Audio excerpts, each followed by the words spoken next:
fair as it might be, a country of righteousness, where none shall wrong his neighbor, a country of plenty, where evil and poverty shall be done away with, a country of brotherhood, where all success shall be founded on service, and honor shall be given to the deserving, a country of peace, where government shall rest on the will of the people and the love for the common good. Bless the efforts of those who struggle to make this vision a living reality. Inspire and strengthen our people, that they may give time, thought, and sacrifice to speed the day of the coming beauty of Ghana and Africa. Amen.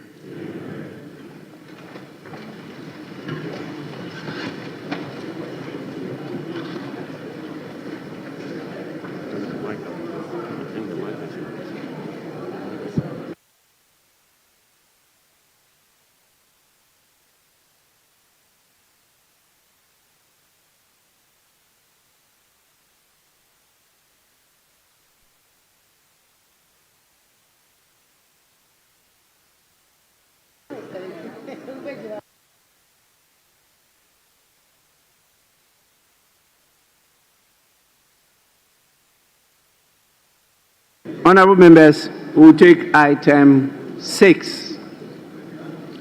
Item 6. Correction of votes and proceedings and official report. We start with the correction of votes and proceedings of Friday, 7th March 2025. Page 1, page 2, page 3, page 4, page 5, page 6, page 7, page 8. Yes, Honorable Member. Speaker, with respect, none of us on the last row has a copy of the vote sample. No, they haven't uploaded it. It's not on it.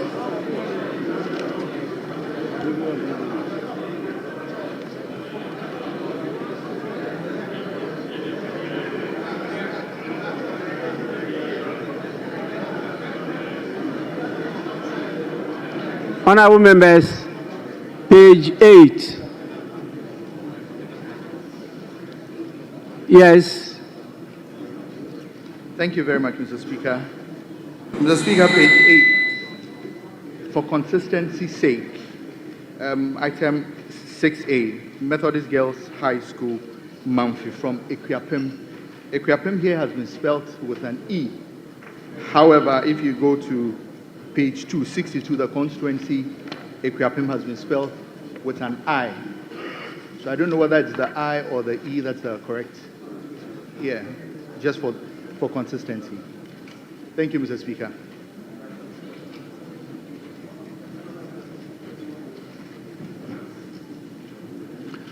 Yes, table office, kindly cross-check the correct spelling of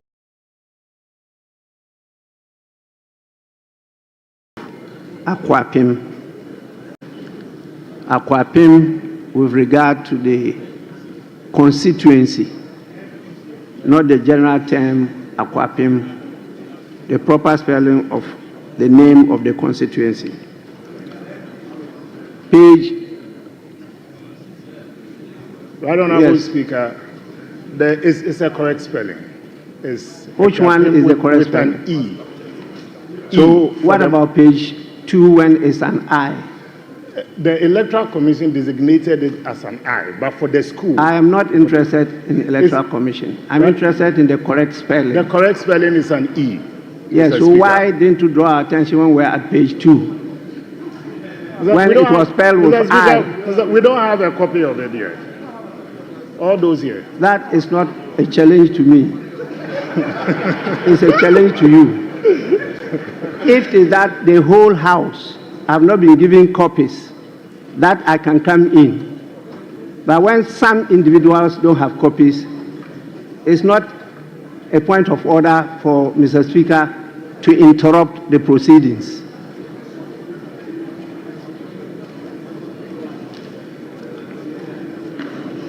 Yes.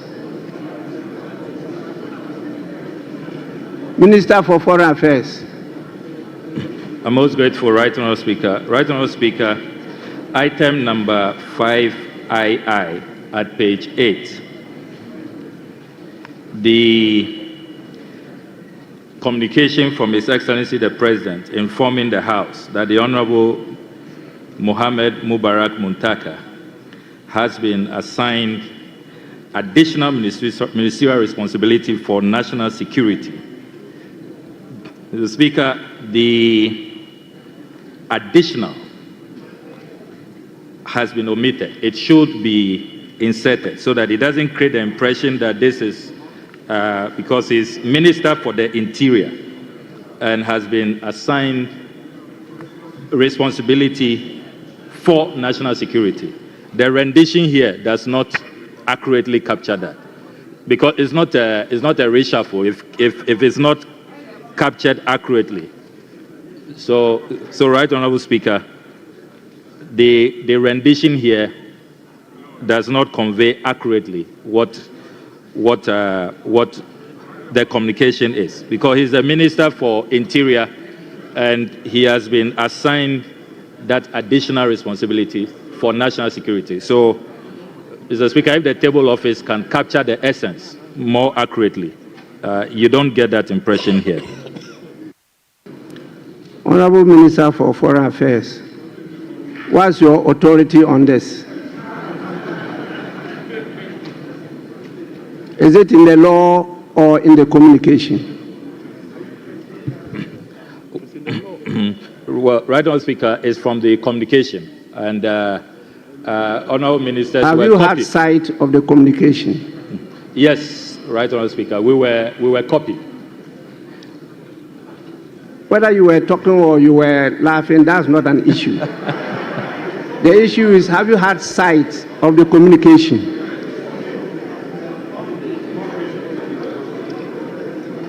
You are yes, sure? Mr. Speaker.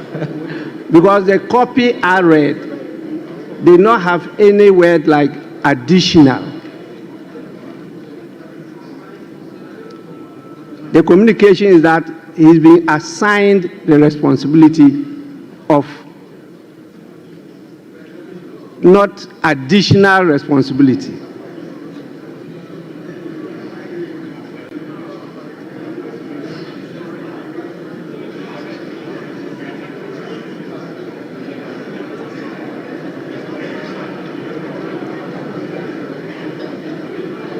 So, Minister, you are out of order. Yes, can we proceed? Yes, Minister for Energy and Green Transition. Oh, Energy and Green Transition. Mr. Speaker, just a suggestion to you. Probably through you to the table office. It's true that not all of us have had copies of the, not the order paper, the votes and proceedings. Mr. Speaker, under your able leadership, you provided us with very, very beautiful and working computers. So maybe I thought that I could appeal to you if you could direct the table office to make available next time the votes and proceedings on the computer. At least, without even the paper copy, we can easily follow on the computer and make comments and suggestions as necessary. Mr. Speaker, just for your guidance and consideration. Thank you very much, Right Honourable Speaker.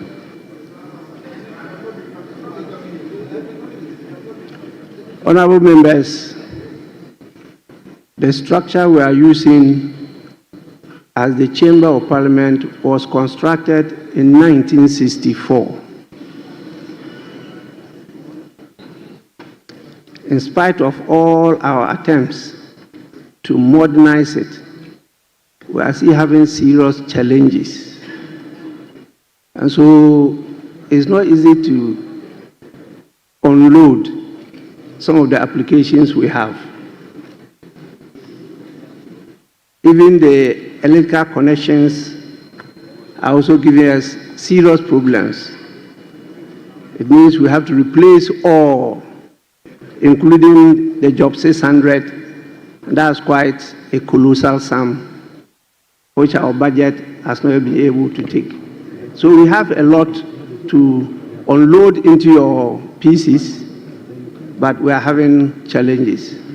And so you see that we're doing it piecemeal. And I hope in the near future we'll succeed in putting all there so that it will be a paperless parliament. We don't want to be giving you hard copies. It's quite expensive to run such a system. So bear with us. We'll get there sooner than later. Yes, honorable members, can we go to page 9? That's what we are rather allocating, and it is exceeding 67 billion. Page 10.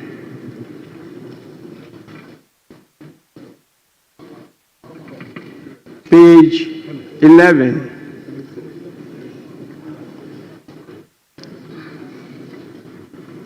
Page 12.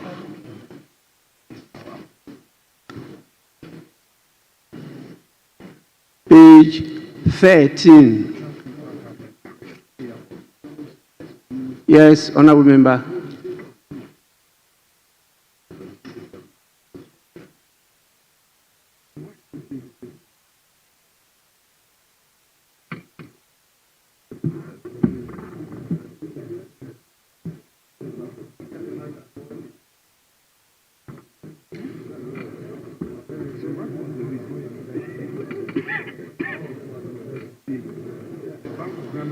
Honorable member, my mic is working.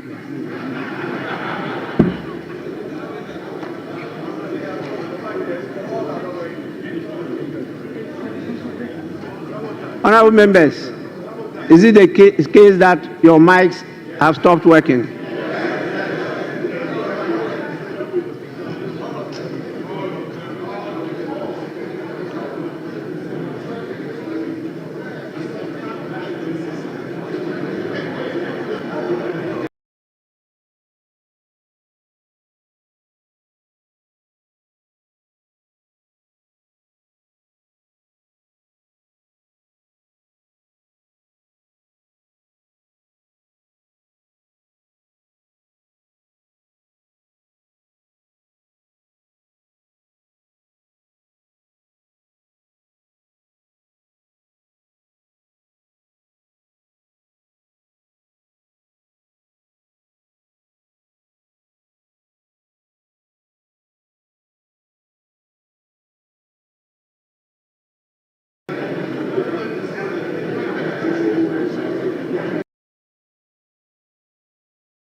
I thought because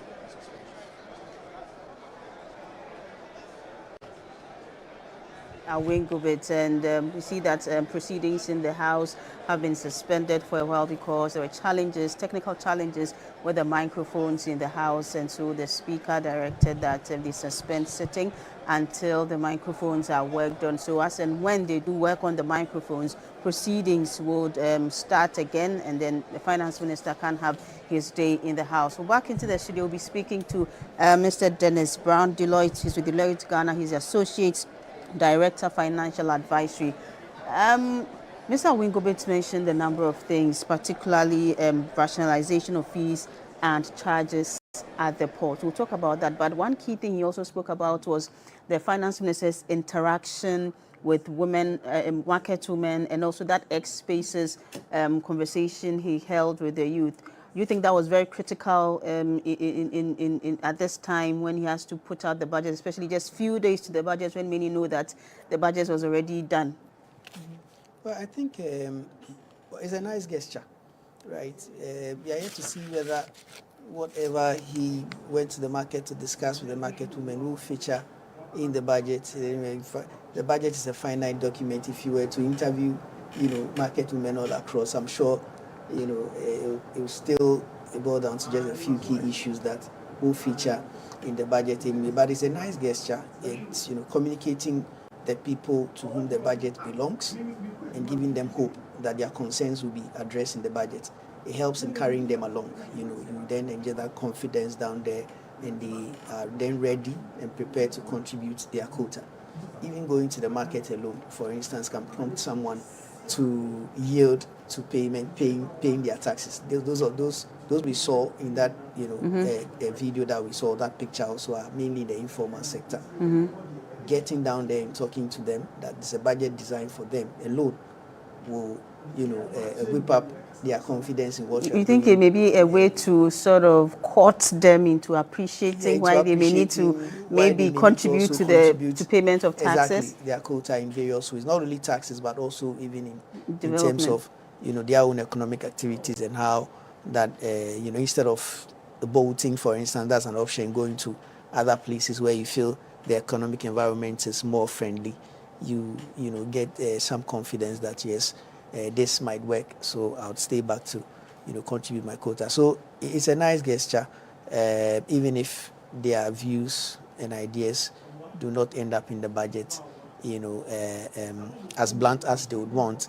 I'm sure there will be other key measures in the budget that will contain aspects of what they want to see that they can run along with. So that's very good. And the interaction with the youth, I've seen the most recent Afrobarometer report, and it stated that one of the major issues that people want to hear from the Finance Minister is the issue about unemployment, which really directly affects the youth. More than 43% of respondents said that they really wanted to hear something from the Finance Minister about unemployment, which directly affects the youth. You think that he may have sort of tried to help them appreciate whatever he has for them in the budget, even when it comes to unemployment issues or creating employment for the youth? Yeah, I mean, unemployment was very topical in the lead up to the elections. And let me say, it's been topical over the last few years. Not few years, it's been, an issue that's been hanging around. Every government comes around and tries to do what they can, right? But we've seen this new government comes on the wings of the unemployment issues that we face, and they made promises on how they are going to get the economy to whip up productivity, to expand the economy, and to create jobs, just create the enabling environment to create those jobs. And so it was good that he went down there to touch down with them. Maybe, I'm sure they touched on issues relating to how they are approaching this whole idea or this whole thing around creating jobs. Maybe the 24-hour economy policy may have come up, and so everybody is very expectant, particularly within the youth ranks. They're expecting to see how government is rewiring this whole idea of 24-hour economy to create jobs. And so it's good that he engages the youth, and I think that that's more so because of how emphatic the election victory was. If you look at the topical issues, I would say unemployment is number one. Our challenge has been that even though we keep growing the economy, the extent to which the economy generates jobs has not matched the extent to which the job market is growing. So you have a lot of people rushing into the job market for very little, for very little available. jobs. And so there's a lot we need to do. And like I said earlier, it starts with looking at really reconfiguring the structure of our economy. The structure as it is now is largely import dependent. Maybe about 80% of what we consume in our households are imported, which means you are creating jobs elsewhere. The final thing is what comes here, and in a simple change, buying and selling. If we manage to improve the value chains along various sectors, we talked about pharmaceuticals, talked about agribusiness, we talked about technology integration, we talked about steel manufacturing, and iron. I think there's one other sector which has escaped me a bit. If we prioritize those and develop the value chains along those sectors, we are going to be able to, create jobs along those sectors, and it will help solve the unemployment issue. Now, for Mr. Wingobet, he's into the import and export business, and so one thing that for him is of interest is taxes or fees at the ports. And the current administration, even during their campaigning, indicated in their 120-day social contract that they were going to do something about port levies. What do you expect to see about that? Because Mr. Wingobet mentioned that he wants to see something about tax rationalization at the port, or fees, rationalization of fees at the ports. Yeah, I think, in fact, when you go back to the lead up to the elections, both major political parties were promising tax reforms at the port, indicating that the number of taxes alone on the imports are too many, and so there should be some type of rationalization, maybe consolidating some of them and scrapping some of them entirely. So that's we'll hold on to that, because I'm told Parliament is back in session. I'm sure issues with the microphones have been worked on, and so the House has reconvened, and then we'll head there and then see what's happening in Parliament. 8. We'll now move to page 9.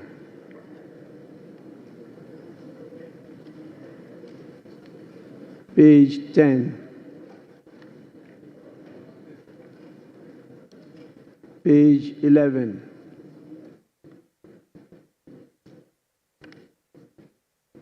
Page 12.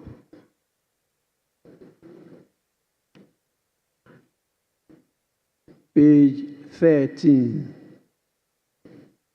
Yes, Honorable Member. Speaker, I'm exceedingly grateful for the opportunity. And with your leave, let me please seek your superior judgment and wisdom on item 15, Roman numeral 2, Dr. Justice Sremsai, a nominee for Deputy Ministerial Portfolio. Speaker, if you take the 13th report of the Appointment Committee, the nominee has been designated as Deputy Minister for Justice and Attorney General. But over here, the votes and proceedings have captured it as Deputy Attorney General and Deputy Minister, Ministry of Justice. I do not know if it's a needless repetition, especially with the deputy coming at the two ends. I seek your superior judgment.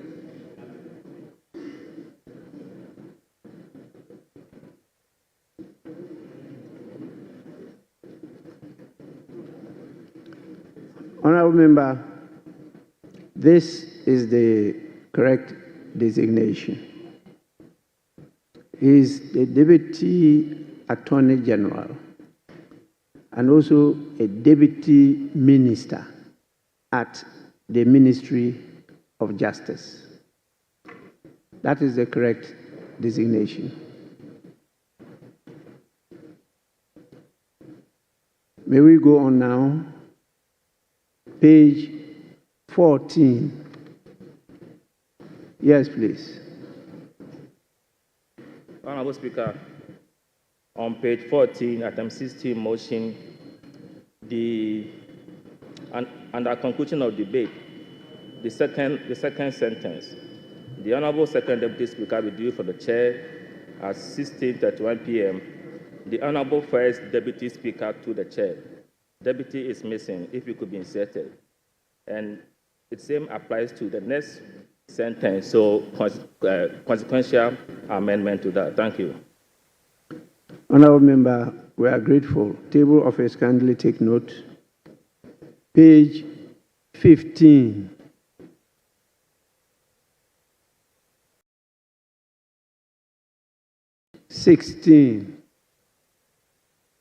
Yes. Thank you, Mr. Speaker, for the opportunity. On page 16, item 9I, name number 11. Honorable Professor Grace. Page 16. Page 16. Yes.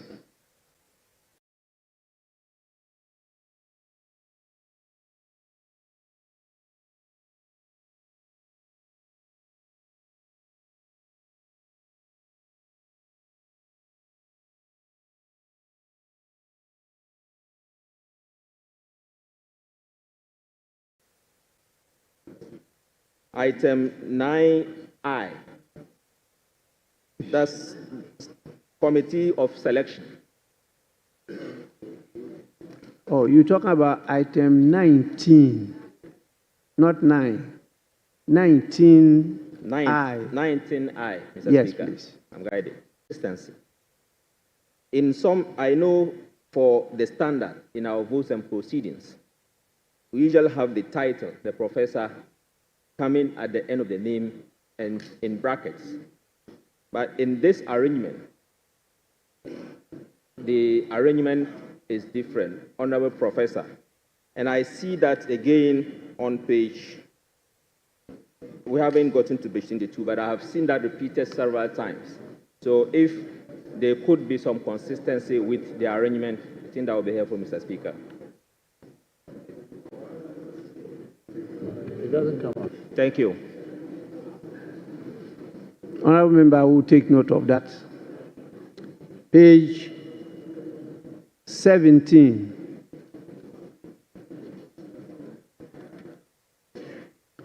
Page 18. Yes, please. Okay, thank you, Right Honorable Speaker. Page 18. Page 18.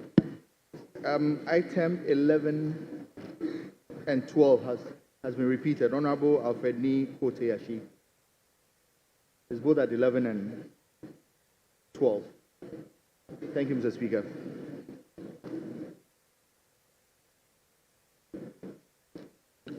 Honorable members, my attention has been drawn by the chief whips to the fact that there have been some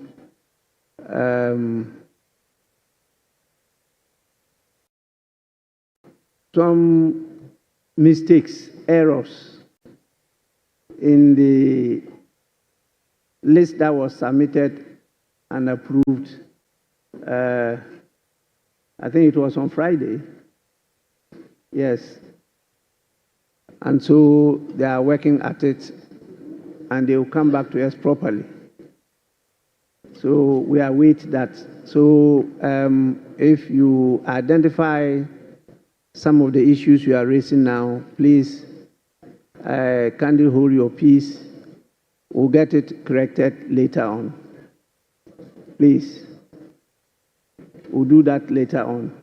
With regard to the composition of the committees, both standing and select committees.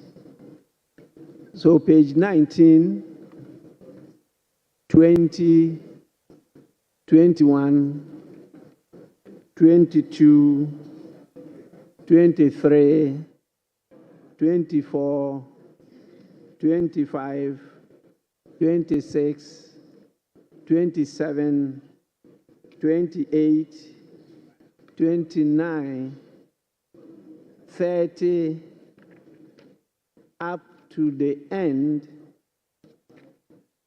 of 58 will be taken later on. So please, honorable members, hold your peace until they resubmit the proper composition to the House. In the meantime, the committees by law are established. It's only the composition that we're having issues with. The referral will be to the committees, and that is what will happen after the presentation of the budget. Please, with that, we'll take page 59.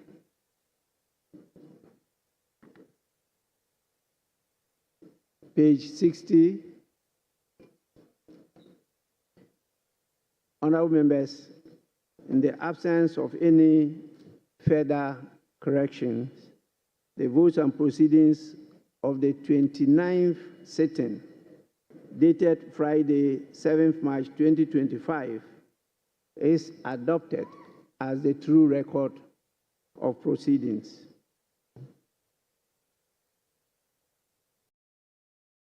A copy of the official report of Tuesday, 25th February 2025. Any corrections? Honorable members, in the absence of any correction, yes? Mr. Speaker, some minor corrections on column 79, second paragraph, line 8. Line 8. The former president, John Ajekun Kufuor, names are very significant. The second Kufuor was spelled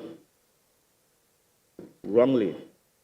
It should be Kufuor, not O-U-R, Kufuor. It's a Kufuor. Then the last paragraph, the last sentence, beginning to tend to that concept. Tend is used here, but I suspect the right word should be tend, T-U-R-N, instead of tend, T-E-N-D. Thank you.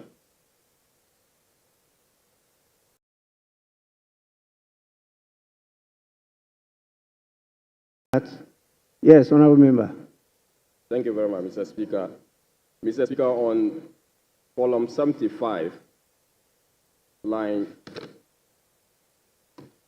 8, the sentence should read, but I want to highlight one important thing that the maker, Mr. Speaker, the article there has been excluded, and I think that it is proper we include that. Still on the same column,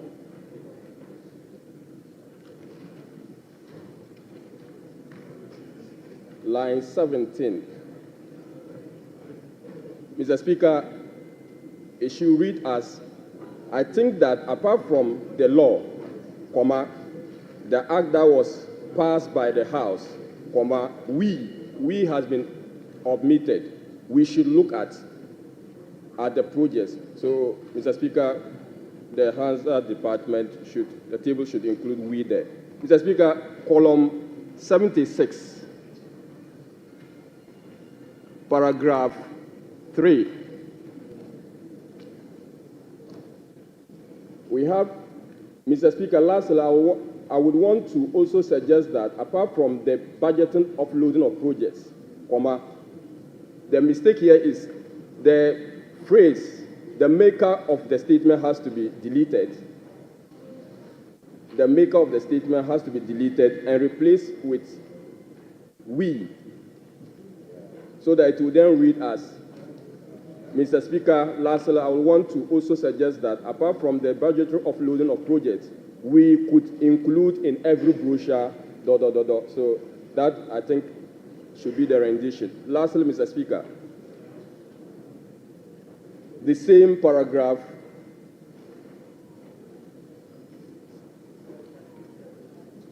12th line.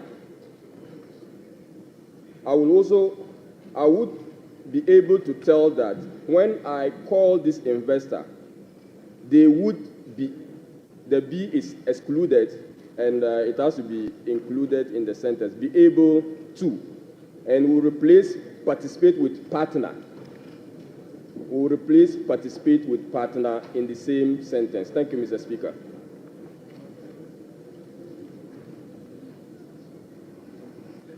Well, table office, you have to listen to the voice and do the proper thing. Well, this is quite massive, and partner and participate, they are quite different and distinct. So the voice will determine which one to use. Because if you read the standing orders, it talks about it being put in as much as possible. Is a verbatim reportage of what is said on the floor. Yes, please. I'm most grateful, Right Honourable Speaker. Right Honourable Speaker, at column 144 of the official report, my contribution to the tribute to the Osajefo, Dr. Kwame Nkrumah, the second paragraph at column 144, the word is faith columnists, not feed. So it should be FIFTH. What we have here is FEED. So, Mr. Speaker, if that can be corrected. And then the first paragraph at column 144, Fidel Castro should not belong to that category. It should be put in a different category. So if the corrections could be effected accordingly. Thank you, Mr. Speaker.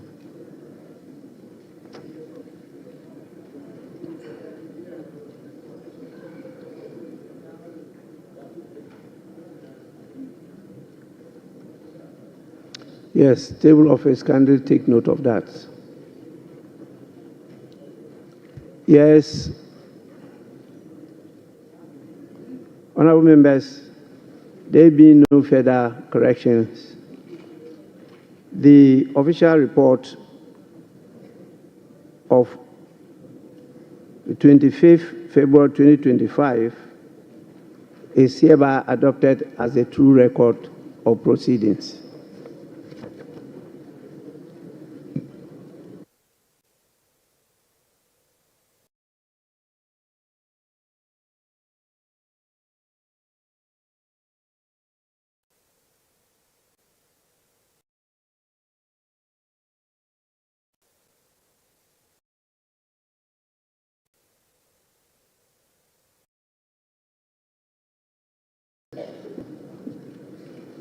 We'll now move on to the item of the day.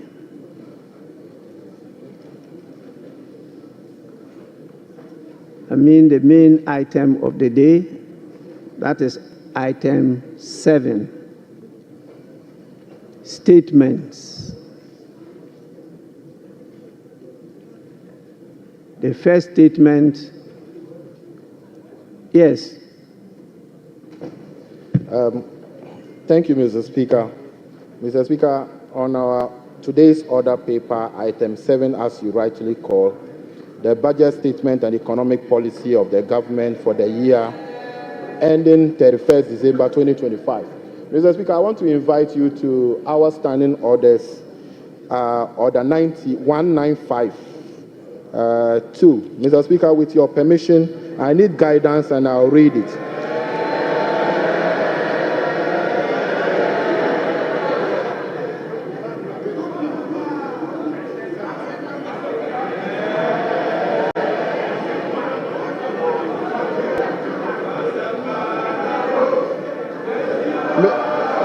Mr. Speaker.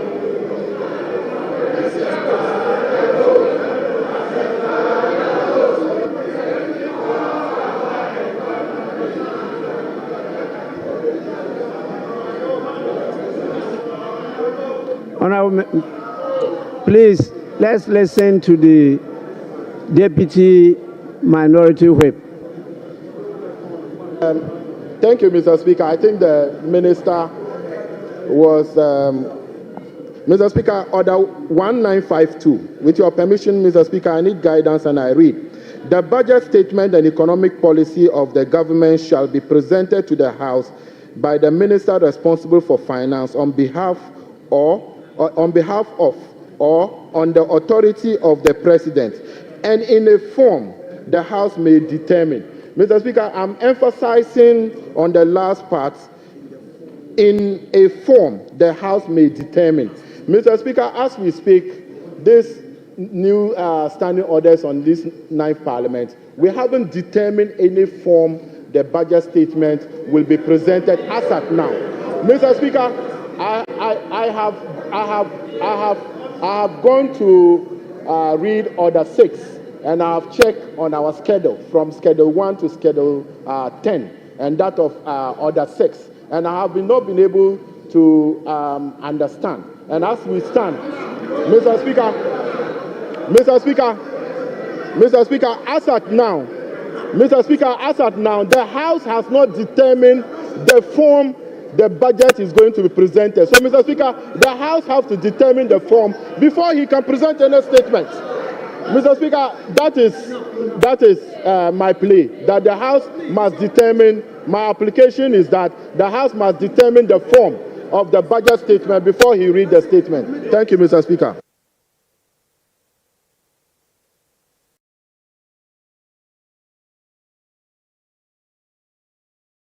Leader.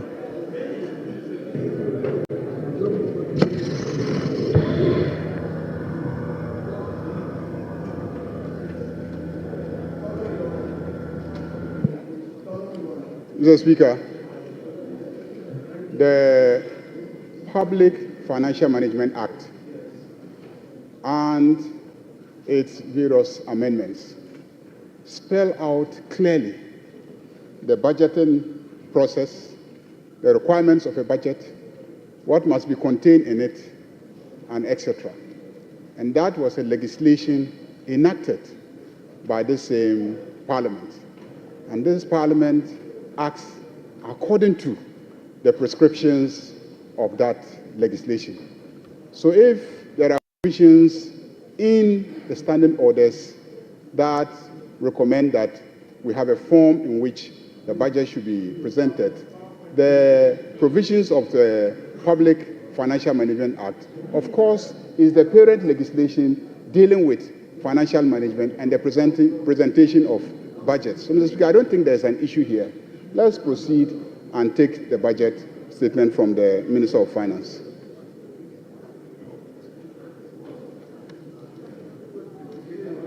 Yes, Minority Leader.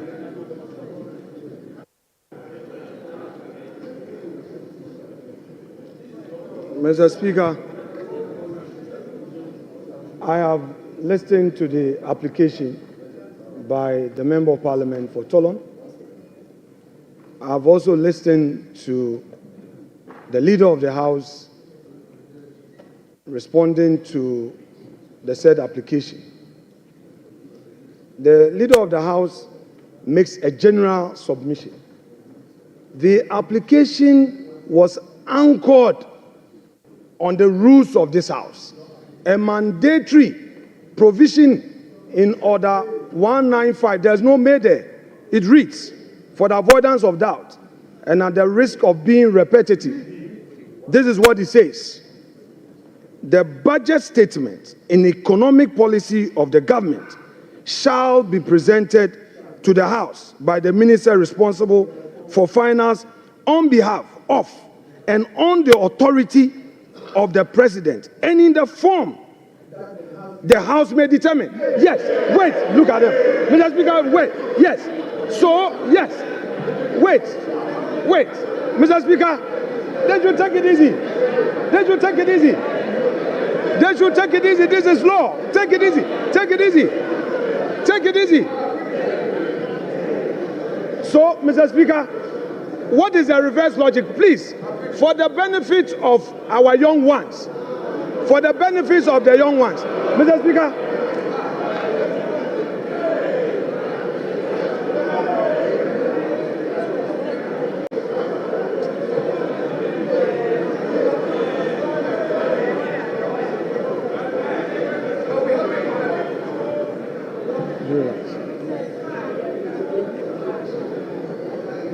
Mr. Speaker,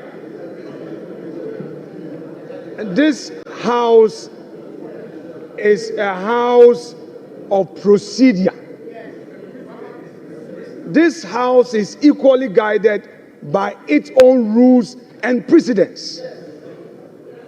Wait a moment. For those who are in a hurry to shout in his agreement, if the law says may determine, is it also the case that in reverse logic, the House may decide not to determine any form? What? No, wait. The law is that a budget statement must be presented. But we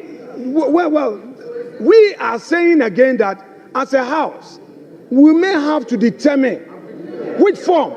So, Mr. Speaker, the invitation by the deputy minority whip is well founded. He is inviting us as a House to determine, are we going to allow him to make a statement, or we are going to allow him to move a motion? Is it going to be in a form of a motion or in a form of a statement? This is a well-anchored application. Don't use your number to shout to intimidate him. He has made a solid argument. This House has not determined the form in which this item has to be taken. The deputy minority whip is inviting us to set the ground rules. The majority leader got up and referred to PFM Act to say what? He didn't quote the specific provision. The man has made an application under our own rules. You didn't attack him on the rules. You didn't know. You didn't say anything against his application on the rules. Mr. Speaker, as the minister is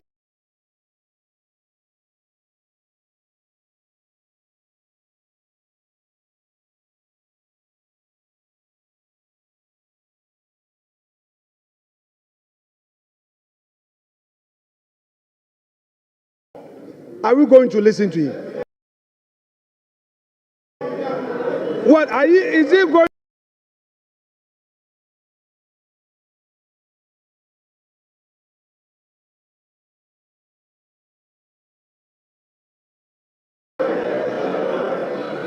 Or he is going to?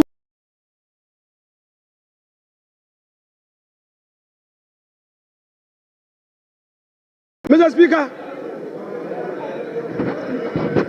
this House is being invited to determine this matter. You see, the Supreme Court has had an occasion to give a contextual interpretation where may is placed to mean shall. Yes, it is there. No, come on, Mr. Speaker, even that argument aside, put that statement. You come to move a motion. What is the minister coming to do? It's for this House to determine. Is he going to move a motion in accordance with Article 179? Or he's coming to make a statement? And when he makes a statement, what happens? Is it going to be left with a chairman of a finance committee to now move that this House should debate the statement? Mr. Speaker, this is a solid application and he should be applauded for what he's done. Thank you, Mr. Speaker. On this matter, I've heard enough. I think in terms of procedure, the right thing has been done. The order you quoted clearly states the statement of the estimates of revenue and expenditure of the government. It says what? The statement. And so what they are bringing to us is a statement. And when statements are admitted, they are presented as statements. Now, when you go to 1952, which you refer to, it says the budget statement and economic policy of the government shall be presented to the House by the minister responsible for finance on behalf of or on the authority of the president. That's first. Second, and in a form the House may determine. Honorable Minority Leader, you are not in a shouting battle. Please.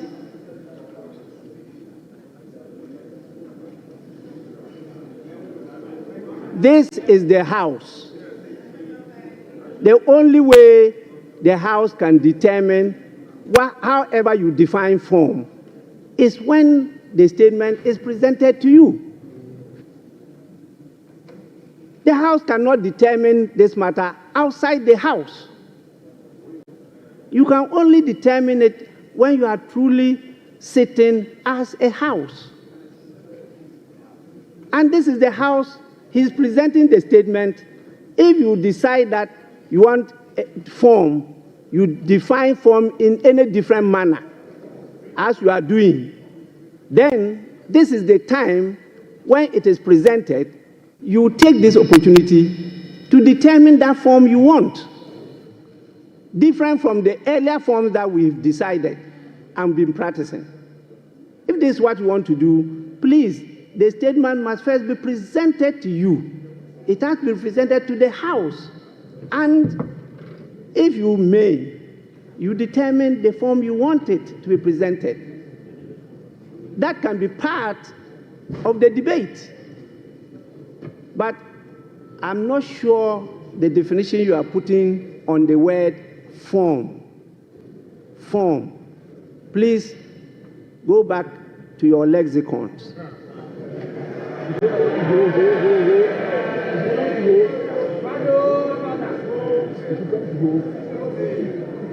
To determine the meaning of form. I think the writing is being done. The statement was admitted. It's been properly captured on the order paper as programmed by the business committee, and the minister is here to present the statement to the House. So the minister may do so. So honorable members,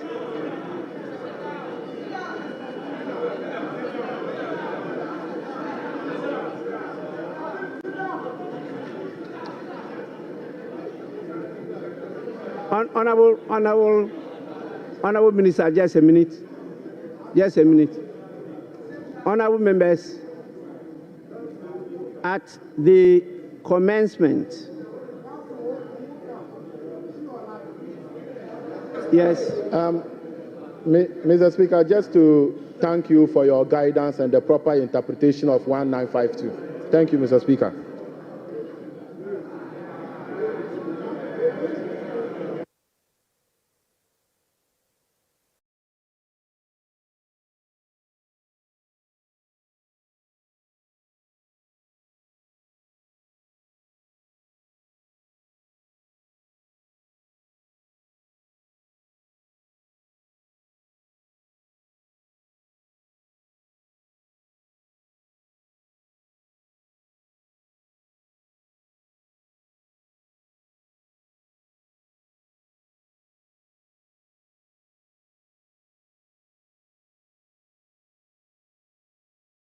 Longest time until I became a journalist.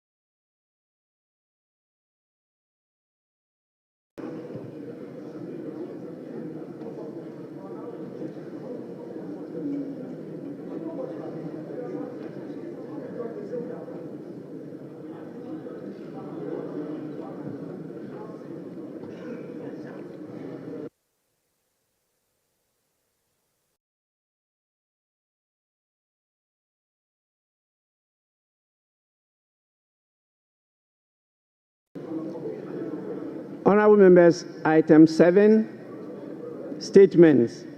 The budget statement and economic policy of the government for the year ending 31st December 2025. Minister for Finance.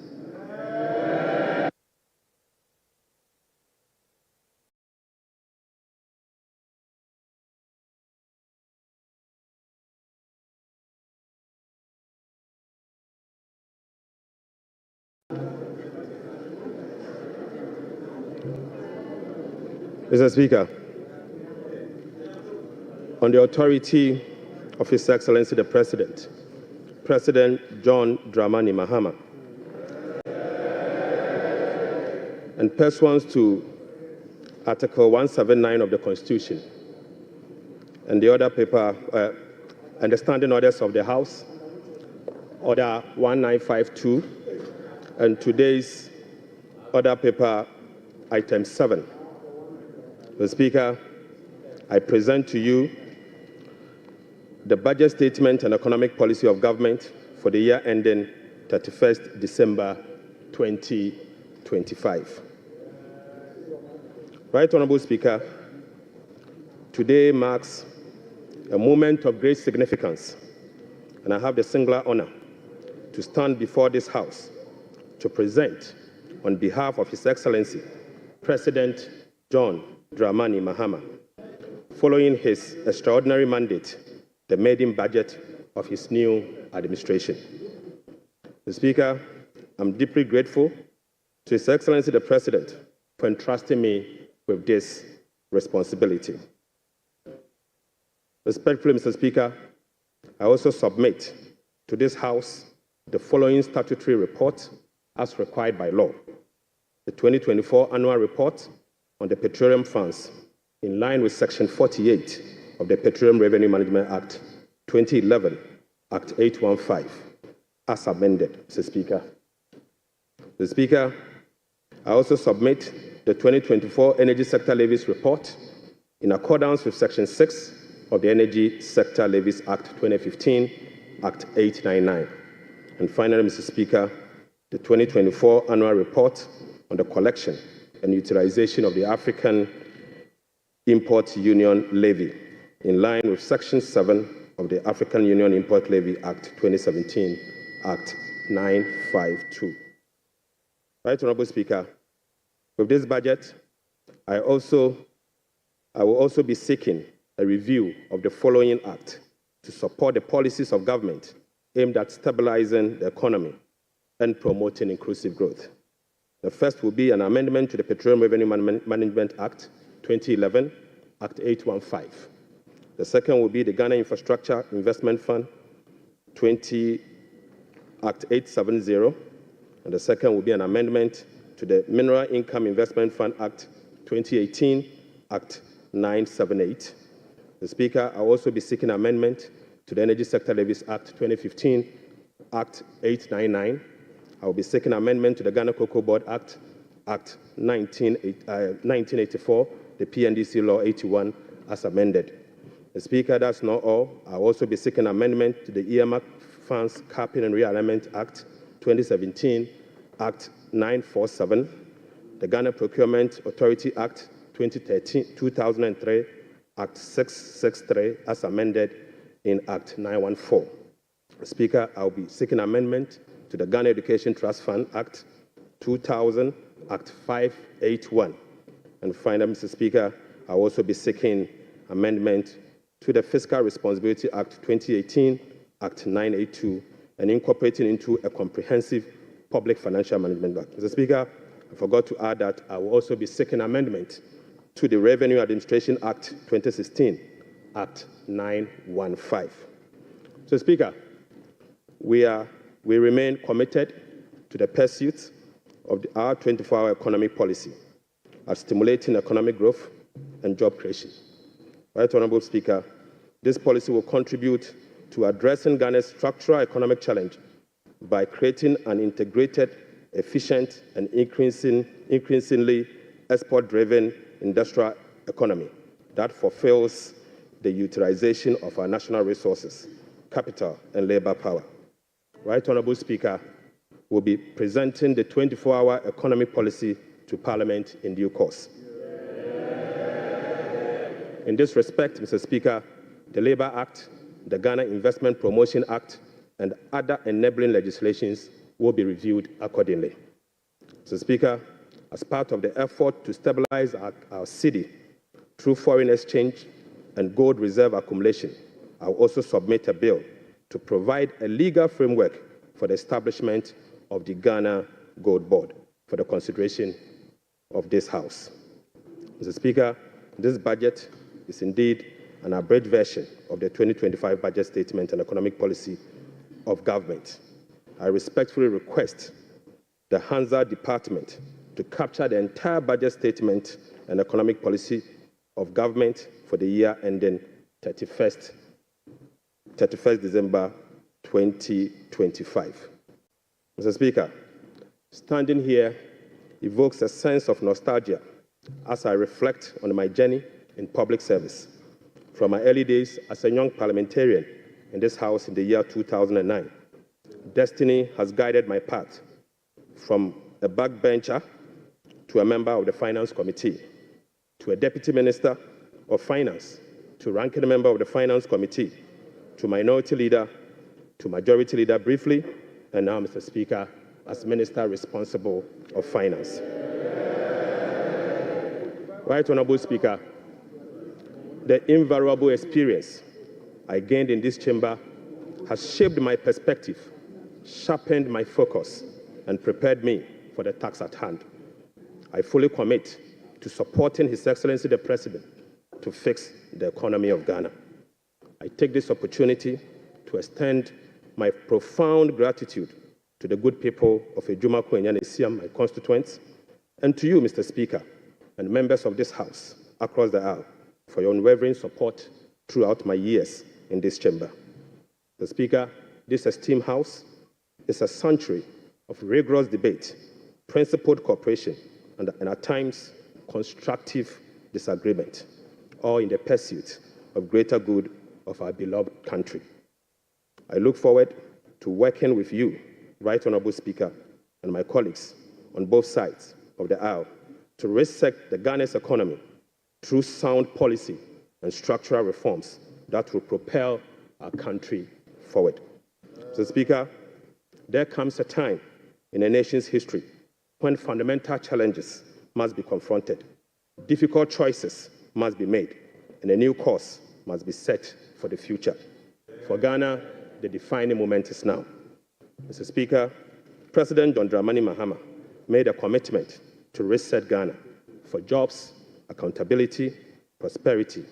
The Speaker, as captured in the NDC manifesto, in this regard, the theme of our budget is resetting the economy for Ghana we want.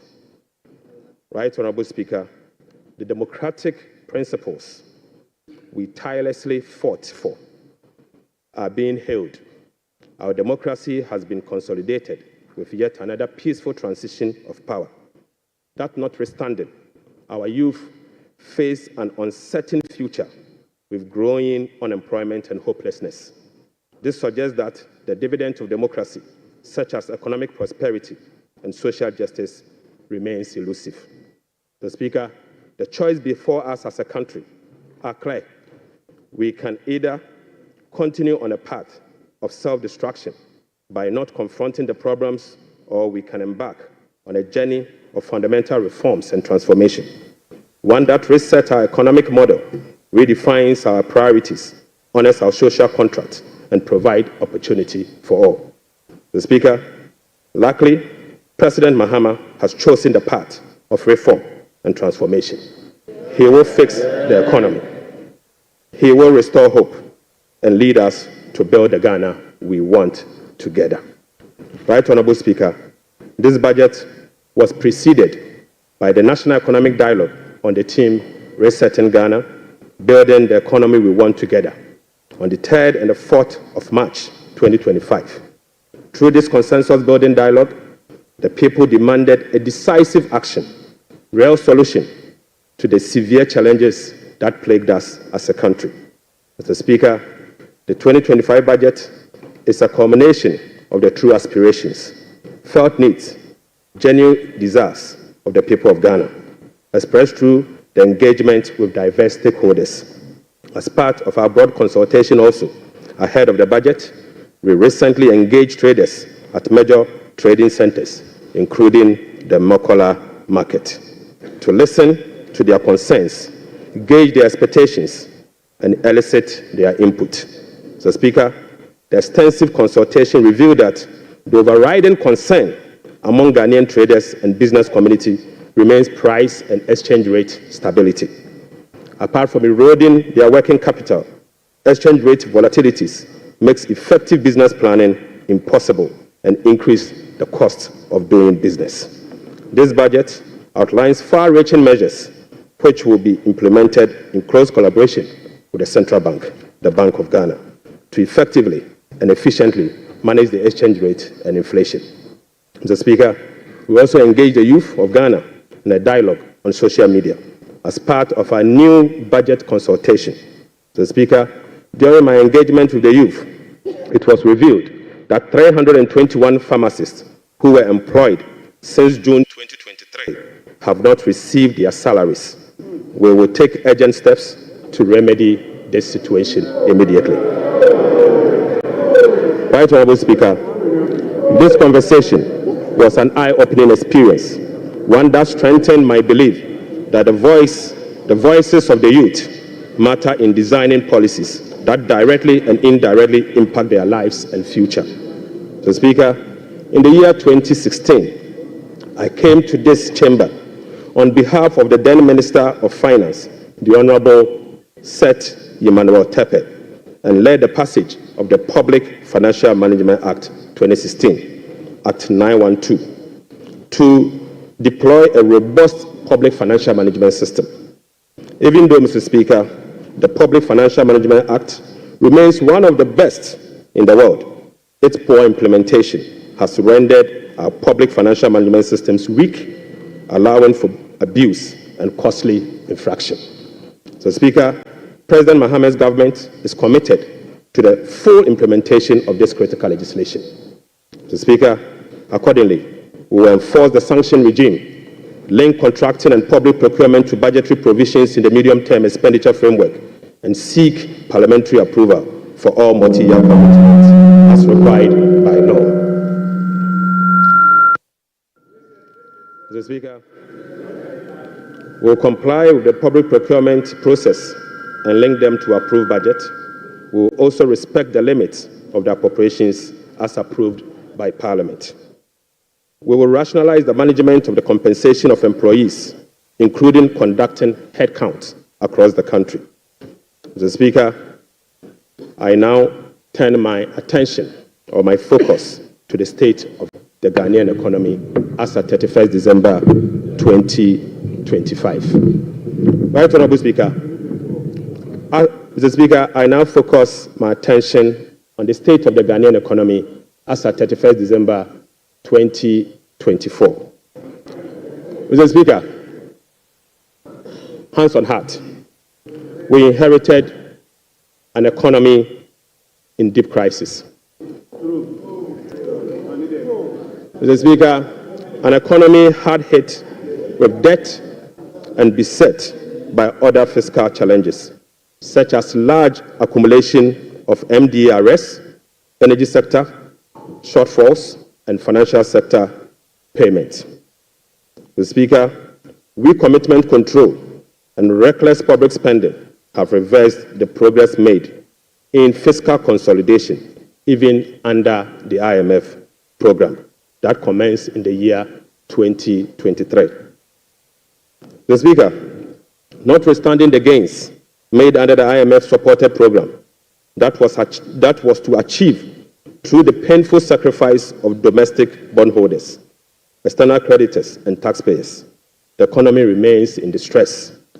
Right Honourable Speaker, key performance indicators to be assessed by the IMF staff in the upcoming fourth review of the program, scheduled for April 2025, such as the primary balance on commitment basis, inflation, social protection, and others, as at end 2024, are likely missed.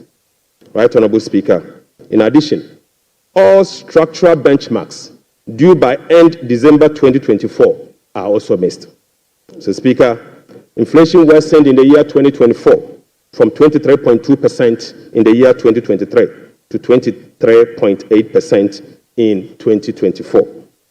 So, Speaker, the 2024 end period inflation also exceeded the budget target of 15% by 8.8 percentage points and the IMF central target of 18% by 5.8 percentage points. Unfortunately, this has triggered a discussion with IMF under the Monetary Policy Consultation Clause. Right Honourable Speaker, the primary balance on commitment basis worsened from a deficit of 0.2% of GDP in the year 2023 to a deficit of 3.9% in the year 2024. Mr. Speaker, the primary balance on commitment basis target for 2024 was a surplus of 0.5% of GDP. Sadly, the previous government recorded a deficit of 3.9 percentage point of GDP. This presents a slippage of a whopping 4.4 percentage point. Right Honourable Speaker. At the end of December 2024, total central government arrests amounted to 67.5 billion Ghana cedis, representing 5.2% of GDP. The Speaker, with the road sector recording an arrest of 21 billion Ghana cedis. The Speaker, when I assumed office on the 23rd of January 2025, my office was inundated with requests for payment from many contractors and suppliers. To ascertain the total arrests and outstanding payment for all MDAs, the Ministry of Finance decided to formally request all MDAs on the 28th of January 2028 to submit information on all arrests and outstanding claims for validation. Subsequently, Mr. Speaker, the Ministry of Finance held a special hearing with the MDAs to validate the arrests that were submitted for payment. The response from the MDAs and the validation revealed that a staggering amount of 67.5 billion Ghana cedis is owed to government contractors and suppliers. Mr. Speaker, this consists of MDA's outstanding interim payment of invoices worth 49.2 billion and bank transfer advice at the Controller Accountant General worth 18.3 billion Ghana cedis. Mr. Speaker, this 67 billion excludes 1.73 billion US dollars owed to independent power producers. This 67 billion also excludes 68 billion Ghana cedis owned by Electricity Company of Ghana to contractors. Mr. Speaker, this 67 billion US dollars also exclude the 32 billion owned by the Ghana Cocoa Board to contractors. And Mr. Speaker, this 67.5 billion also excludes the 5.75 billion owned by the Ghana Road Fund to various contractors. Right Honourable Speaker, the Bank of Ghana is also seeking an amount of 53 billion Ghana cedis as bailout to be able to address their negative equity challenge that they face. Mr. Speaker, as part of the measures to address these mounting accumulated arrests, we have commissioned an audit of these arrest payments and guarantee value for money before a penny will be paid. Mr. Speaker, before a penny will be paid, we'll commit to do that arrest. Right Honourable Speaker, in addition to the 67.5 billion cedis in arrests, the validation process also revealed that MDAs have awarded contract to the tune of a minimum 194 billion Ghana cedis. Mr. Speaker, this amount represents 16.5% of GDP as at the end of 2024, with the road sector again alone accounting for 100 billion Ghana cedis. Mr. Speaker, most of these contractors and most of these contracts were awarded without commencement certificate and authorization. Mr. Speaker, this is in blatant violation of the Public Financial Management Act 921. Right Honourable Speaker, let me now update you on our debt service obligations. Mr. Speaker, apart from the huge arrests and commitment, our fiscal situation is further complicated by huge bullet debt service and constrained fiscal financing options. Currently, Mr. Speaker, the government option to finance the budget is limited to only Treasury bill market following the debt restructuring program. Moreover, the forthcoming debt service of both domestic and Eurobond debt obligation will have profound implications for fiscal sustainability and balance of payment. Right Honorable Speaker, domestic debt service alone, programmed for the next 4 years, is 150.3 billion Ghana cedis. So, Speaker, simply put, the interest and principal payment that will be due for payment beginning now for the next 4 years is 150.3 billion Ghana cedis. This represents 11.6% of GDP in domestic debt service obligation alone. The Speaker, of this 150 billion Ghana cedis, 73.3% of this 150 billion Ghana cedis is due for payment in the year 2027 and 2028. Right Honorable Speaker, 2027 alone, the domestic debt service that will be falling due will be 57.6 billion, and 2028 will be made to call upon to pay 52.5 billion Ghana cedis. So, Speaker, the debt service obligation of 2027 and 2028 are major harms. These harms are cancerous and pose significant risks to the economy of Ghana. But, Mr. Speaker, touch wood, we shall fix it. We shall fix it. Mr. Speaker, our debt service obligation of this financial year is equally burdensome with significant harms. February, we were called upon to pay 9.9 billion. July, we'll be paying 6.2 billion, and August, we'll be paying 10.1 billion, all this year. Right Honorable Speaker, the fiscal challenges are further compounded by the significant short-term Treasury bill that we also inherited. So, Speaker, these obligations, totaling about 111.1 billion Ghana cedis, requires rollover week in, week out, placing additional pressure on cash flows and liquidity requirements. Mr. Speaker, beyond the domestic maturities, Ghana faces significant external debt service obligations for the next 4 years. The next 4 years will be made to call upon to pay $8.7 billion US dollars, representing 10.9% of GDP, with heavy concentration again in the year 2027 and 2028. Again, Mr. Speaker, 55% of this external debt service will be due in the year 2027 and 2028. Right Honorable Speaker, in the year 2027, we'll be made to pay $2.5 billion US dollars, and 2028, we'll have to again pay $2.4 billion US dollars.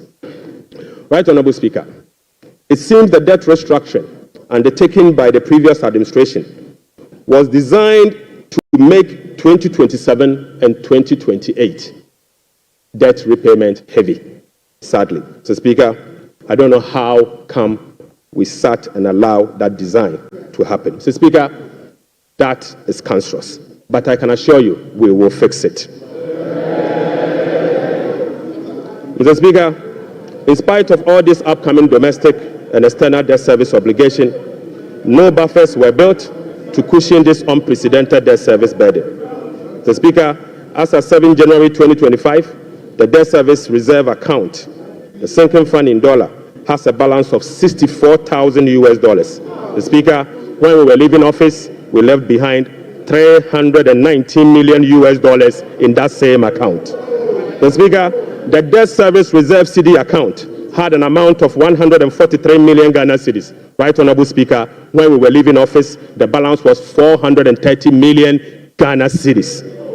Mr. Speaker, I now move you to stalled project.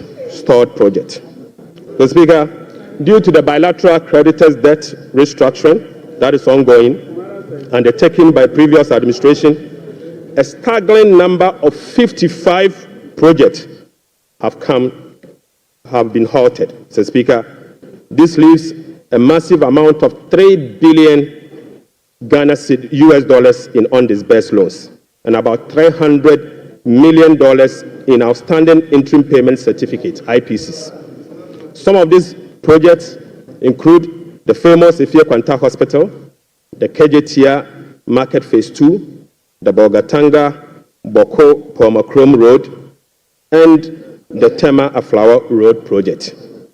Delayed payment and demobilization from site could result in cost overruns of over $1.1 billion US.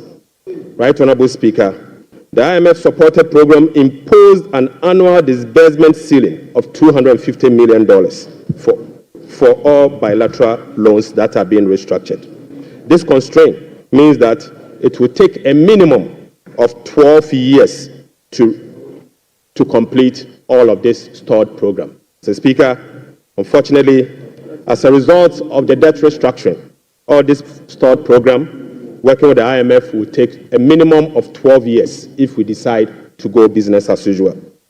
We'll be engaging in the coming days to resolve this challenge. Speaker, I now take you to the famous energy sector fiscal risk. Mr. Speaker, the increase in energy sector financing shortfall is posing significant risk to the Ghanaian economy. In the year 2024, the Ministry of Finance supported the energy sector with payment of about 20.8 billion Ghana cedis. These resources could have been used for job creation and other development programs, like roads, schools, and hospitals, if the sector inefficiencies were resolved.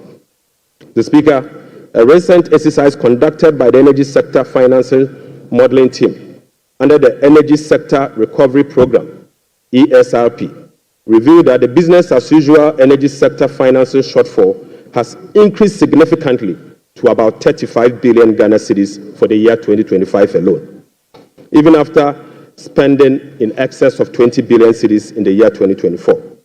Right, Honorable Speaker, more importantly, the shortfall for the period 2023 to 2026 has been estimated to be about 140 billion Ghana cedis. The Speaker, this amount is 20 times more than the allocation for goods and service for all MDAs in the year 2025. The Speaker, in addition, the energy sector shortfalls, which relate to current invoices that are largely unpaid legacy arrests due to the independent power producers. So, Speaker, the legacy arrests stood at $1.73 billion as at end 2024. Right, Honorable Speaker, the cocoa sector, which has long been the backbone of the Ghanaian economy, is sadly on its knees, owing to gross mismanagement. Mr. Speaker, the sector faces declining output and financing challenges, characterized by unsustainable debt, rover cocoa contract risk, and quasi-fiscal expenditures, including cocoa roads, which, Mr. Speaker, is a non-core function of the Ghana Cocoa Board. Right, Honorable Speaker, cocoa production has dropped by nearly 50% over the past 3 years. In the year 2023-2024 crop season, Cocoa Board was unable to supply 330,000 tons of cocoa to meet its contractual obligation. This sharply decline has affected the finances of Ghana Cocoa Board. This undersupply has been rolled over for subsequent years for the new administration to pay. So, Speaker, these 2023 to 2024 forward sales contracts, locked in at lower prices than the current market rates, have resulted in revenue losses of about $840 million for both Ghana Cocoa Board and the impoverished cocoa farmer. Right, Honorable Speaker, the rollout cocoa contract has resulted in a loss of $495 million for the year 2025 alone. So, Speaker, these are the risks in relation to the market price differentials and, as a result, costs causing the smuggling that we see with Ghana Cocoa Board. So, Speaker, Cocoa Board outstanding debt amount to 32 billion Ghana cedis, of which 11.92 billion is due to be paid in the year 2025.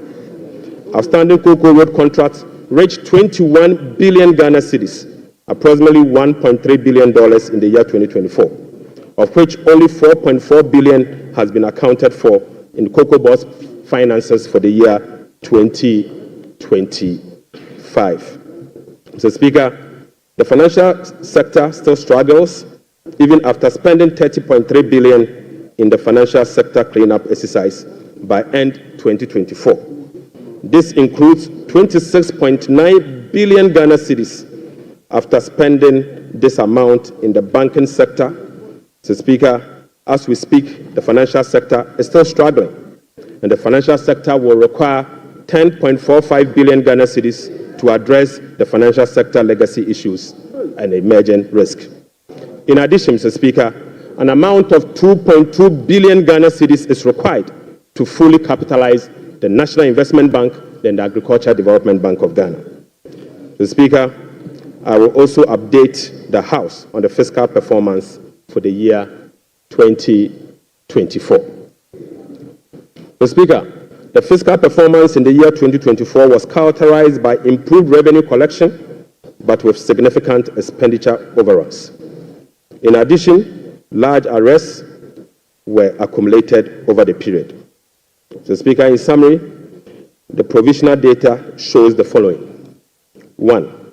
Primary balance on commitment basis, the key fiscal anchor of the IMF program, worsened from a deficit of 0.2% of GDP at the end of 2023 to a deficit of 3.9% of GDP at the end of the year 2024.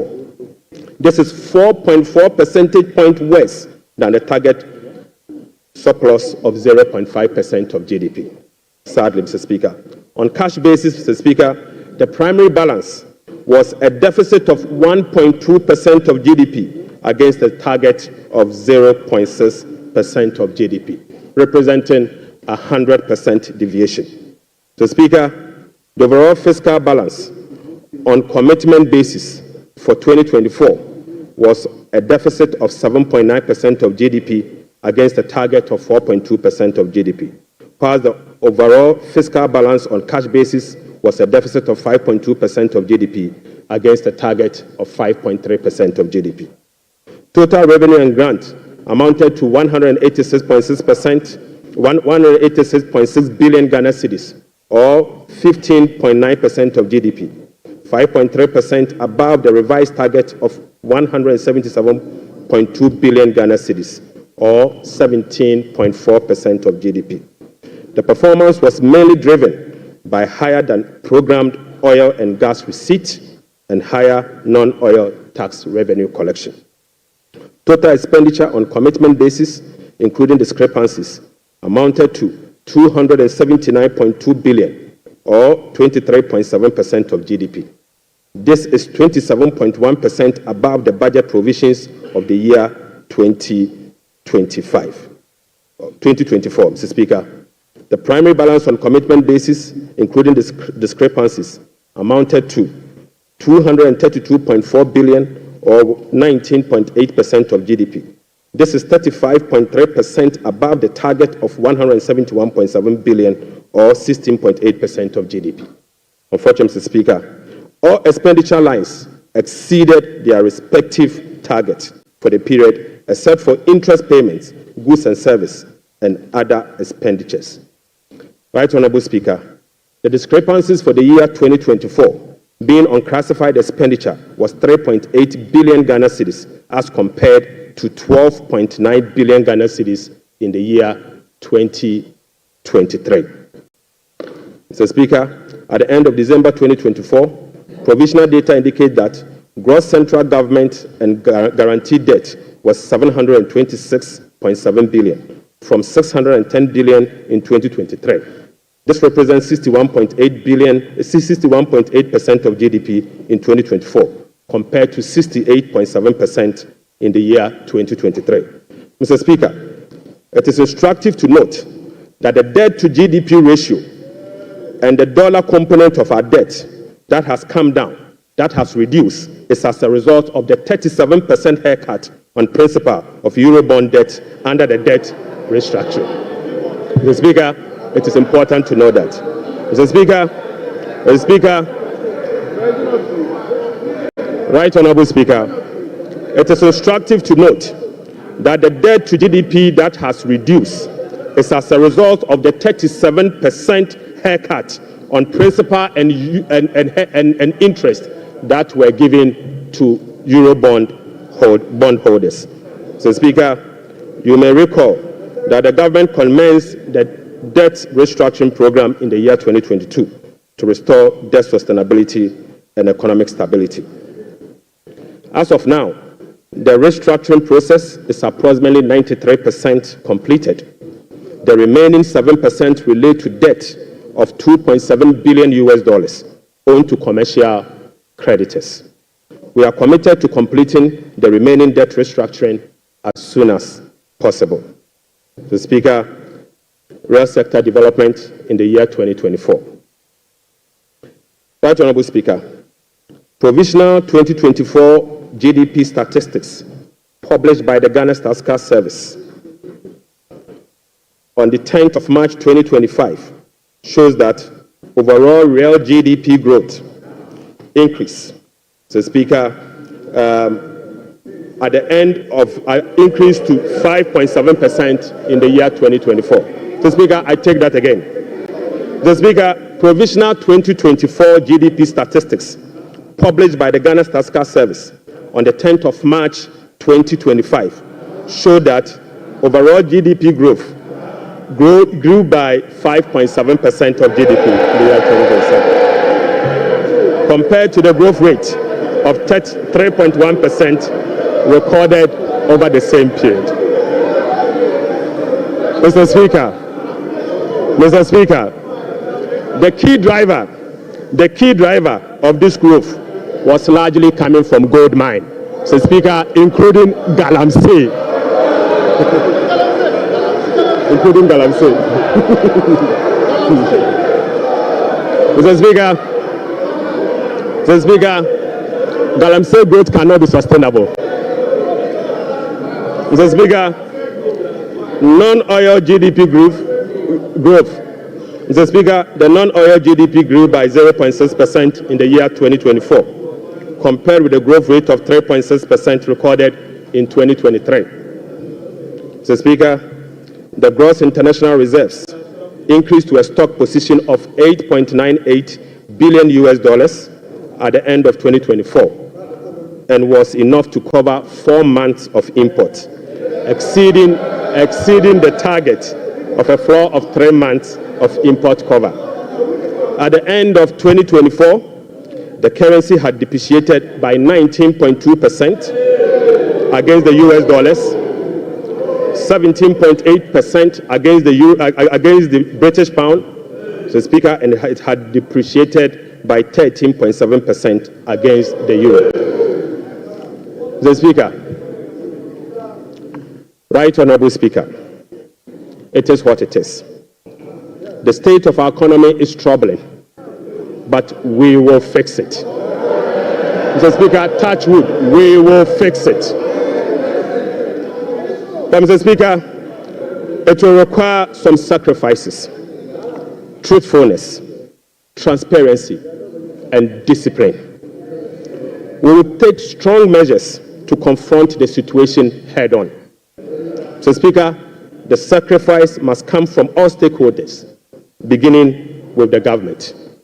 So, Speaker, His Excellency the President appreciates this and has led the charge by significantly downsizing his government from the Elephant 88 to the Umbrella 60. Mr. Speaker, he has also reduced the number of his government ministries from the Elephant 30 to the Umbrella 23. Mr. Speaker, as part of the contribution to the resetting agenda, organized labor has followed suit by working with government and employers association to agree on a modest 10% increase in base pay and minimum wage for the year 2025.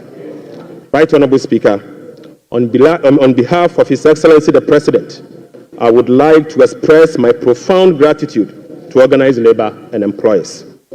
Mr. Speaker, ordinary Ghanaians have also sacrificed by enduring the negative impact of severe currency depreciation since 2022.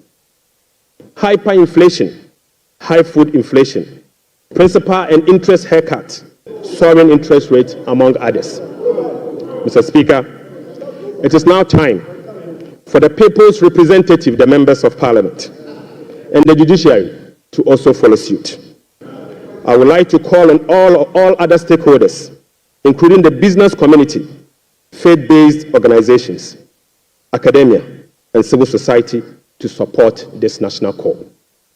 So, Speaker, our immediate task is to reset our nation, to restore good governance, reduce the excruciating suffering of our people, and set our country on a trajectory of economic transformation. So, Speaker, our vision is to build a prosperous and a democratic state, anchored on the principles of freedom and justice, providing equal opportunities for all. So, Speaker, through this vision, we will work together to build the Ghana we want. Right Honorable Speaker, the resetting agenda will be anchored on the following. 1. Restoring hope in our democracy, renewing trust in public officials, and helping every Ghanaian attain their full potential. Offering a trusted hand to the vulnerable, particularly women and youth, and creating a new Ghana for coming generations. And finally, stimulating demand by patronizing made-in-Ghana goods under the 24-hour economy. Mr. Speaker, today I came to this chamber with made-in-Ghana bag, signifying, Mr. Speaker, with made-in-Ghana bag, Mr. Speaker, I would like to first present, Mr. Speaker, they don't know that in Ghana we sew suit. Right, Honorable Speaker, I would like to first present the government's immediate and strong measures to address the current challenges we are confronted with, followed by the medium-term vision, policy objectives, and targets. Right, Honorable Speaker, consistent with Section 14 of the Public Financial Management Act 2016, Act 911, the fiscal policy objectives of this government is to support the economic transformation agenda to ensure the macroeconomic stability of the country within the macroeconomic and fiscal framework. More specifically, the fiscal policy objective of the government include the following: rationalizing government expenditure and eliminating wasteful expenditures, optimizing domestic revenue mobilization through broadening of tax base, increased non-tax revenue collection, adopting enhanced tax compliance measures, and modernizing the tax administration through digital technology. Mr. Speaker, we will also increase the share of domestic expenditure to spur economic growth and job creation. We'll be reducing public debt to sustainable levels and adopting prudent debt management practice to support debt sustainability. Reducing the fiscal deficit progressively in accordance with the amended Fiscal Responsibility Act to promote fiscal and debt sustainability. And Mr. Speaker, restoring confidence in the Ghana economy. Right Honorable Speaker, our approach will be to foster economic growth, accelerate job creation, reduce inflation, and stabilize the cedi. To achieve this, it is crucial that we establish the macroeconomic stability and ensure debt sustainability. Mr. Speaker, we are confident that by prioritizing these fundamental elements, we can cultivate an environment where individuals can prosper and businesses can thrive in Ghana. Mr. Speaker, Ghanaians through the recent National Economic Dialogue have expressed a clear desire for fiscal deficit and public debt to be reduced through cuts in government spending rather than through only tax measures. We wholeheartedly agree.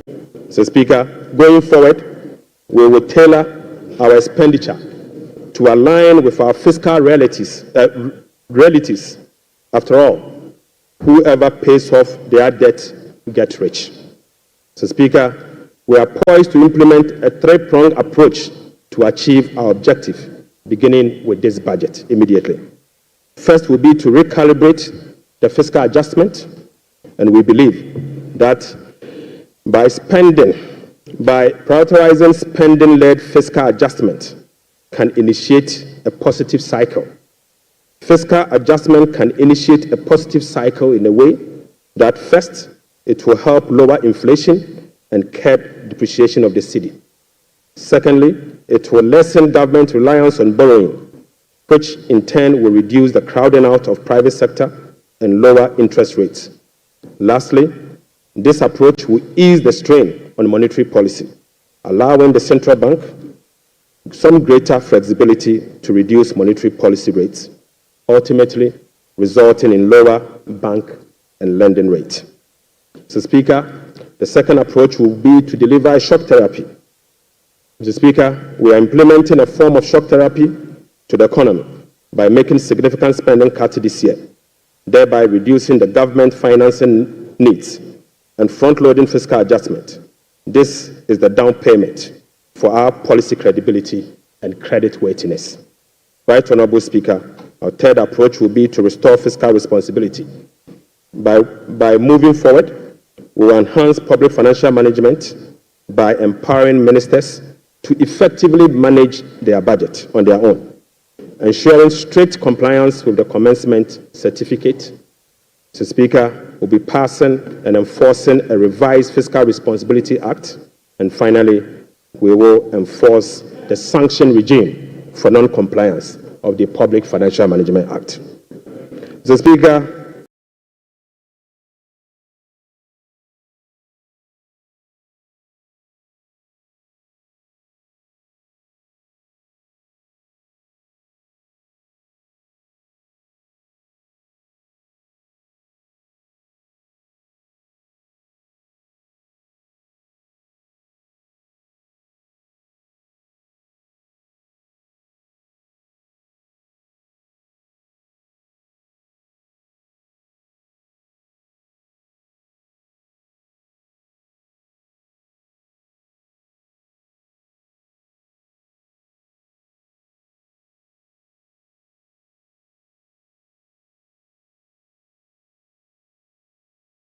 government will implement a number of measures to complement the Bank of Ghana and monetary authorities.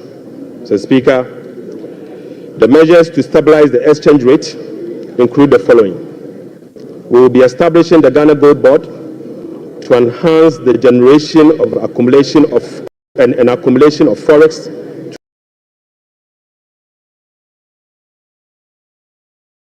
the stability of the Ghana cedi. The Bank of Ghana will continue to implement its FX forward auction to support the stability of the Ghana cedi. Government's strong fiscal consolidation through the reduction in public sector spending, fiscal deficit will reduce the pressure on the exchange rate. Mr. Speaker, our import substitution drive under the 24-hour economy involving domestic production of key products originally imported will reduce import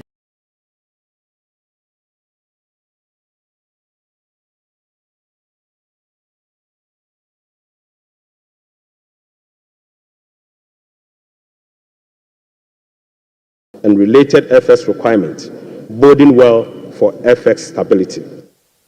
Right Honourable Speaker, we are addressing the inflation problems.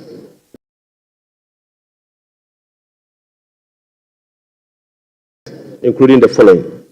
First, specific interventions including the Agriculture for Economic Transformational Agenda is expected to increase food production and reduce food inflation. Government will implement policies that target items with large weight in the CPI basket, such as transportation and utility, to reduce their prices. Mr. Speaker, our aggressive fiscal consolidation drive aimed at reducing the fiscal deficit and borrowing will contribute significantly to reducing inflationary pressures. Right Honourable Speaker, our strategy to improve exchange rate stability will reduce imported inflation and fuel prices. Mr. Speaker, the Bank of Ghana will maintain an appropriate monetary policy stance and implement the following measures. Mr. Speaker, the following expenditure measures will be implemented in 2025 and the medium term to support fiscal consolidation agenda. First, we will conduct a comprehensive audit to validate the quantum of arrests and commitment as at 31st December 2024. Market purchase order to come in line with our medium-term expenditure ceilings will be implemented. We will amend the Public Procurement Act to provide for an independent value for money office to scrutinize government procurement. Mr. Speaker, we will also work with Parliament to amend the Public Procurement Act to make commencement certificate and budgetary provision a prerequisite for all procurement that will be paid by the central government. Mr. Speaker, we will fully integrate GANEPS and GIFMIS to ensure that only MDA's projects and purchase orders that have approved budget and allotment can obtain procurement approvals. Mr. Speaker, we will operationalize the compliance desks at the Ministry of Finance to monitor reports on commitment and arrest accumulation. Mr. Speaker, aside that, we will publish a PFM league table for compliance purposes. We will strictly enforce sanctions under the sections 96 to 98 of the Public Financial Management Act for breaches of the PFM Act, specifically those that relate to arrest accumulation and commitment control. Right, Honorable Speaker, we will cut waste, and we will cut it very deep. Mr. Speaker, in this regard, we have selected expenditure items including the Ghana Cares, the U-Start, One District, One Factory for complete elimination. Mr. Speaker, we will reassign the functions of development authorities such as Coastal Development Authority, the Northern Development Authority, the Middle Belt Development Authority to the district assemblies and do away with the development authorities. So, Speaker, we will amend the Petroleum Revenue Management Act to allocate all ABFA resources for infrastructure use, not for goods and services, but for infrastructure use. The Speaker, the National Health Insurance will receive full allocation under the earmark funds capping and realignment act. So, Speaker, the road fund will receive full allocation under the earmark fund and capping and realignment act. The Speaker, JNPC share of net carried and participating interest from 30, we will reduce the GNPC share of net carried and participating interest from 30% to 15% and fully restore transfers to GNPC under the earmark fund and capping alignment act. Right, Honorable Speaker, we'll be amending the Mineral Income and Investment Fund Act to ensure that 80% of the royalties originally maintained by MIF is transferred to the Consolidated Fund for Infrastructure Development. Right, Honorable Speaker, we will strengthen social protection through the implementation of new interventions such as the no academic fee policy for all first-year students in public tertiary institutions under the No Fee Stress Initiative. The Speaker, it also includes the free tertiary education for persons with disability, free primary health care, the Ghana Medical Trust Care, otherwise known as Mahama Care, and free sanitary pads for schoolgirls. Mr. Speaker, to address the energy sector challenges, including reducing the quantum of large energy sector shortfalls, the following energy sector recovery program interventions will be implemented this year. First, Mr. Speaker, ECG and NEDCO will implement a number of measures, including metering and implementation of private sector participation.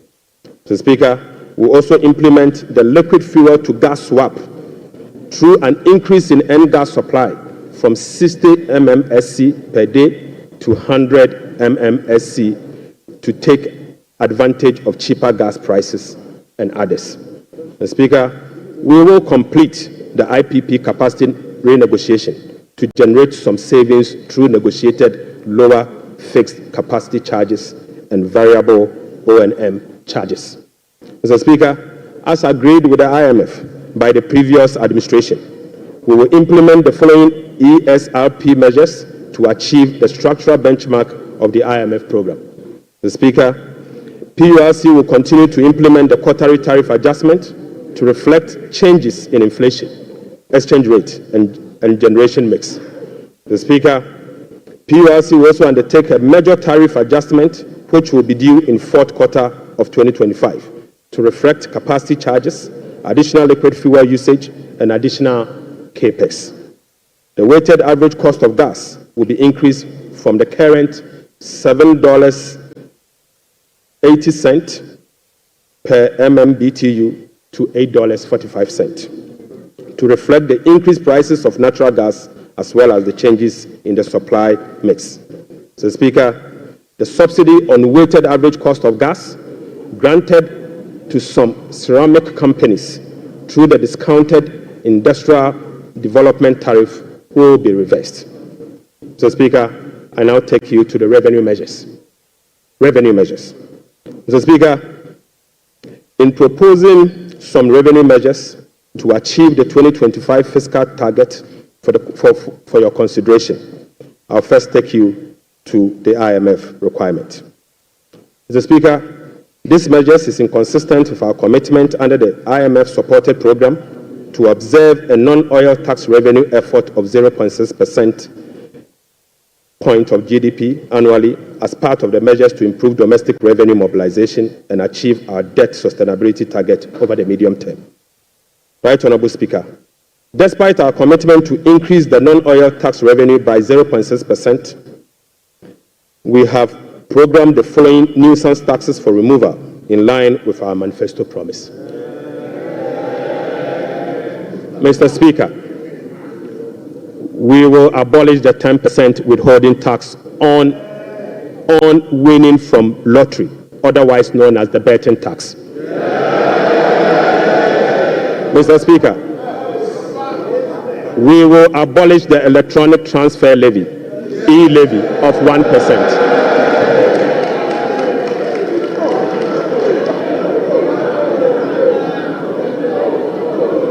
Mr. Speaker, we will abolish the 10% withholding tax on betting.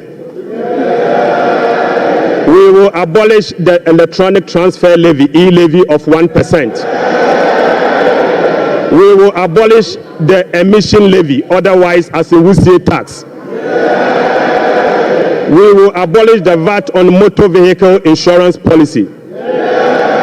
Mr. Speaker, we will abolish the 1.5% withholding tax on unprocessed gold by small-scale miners.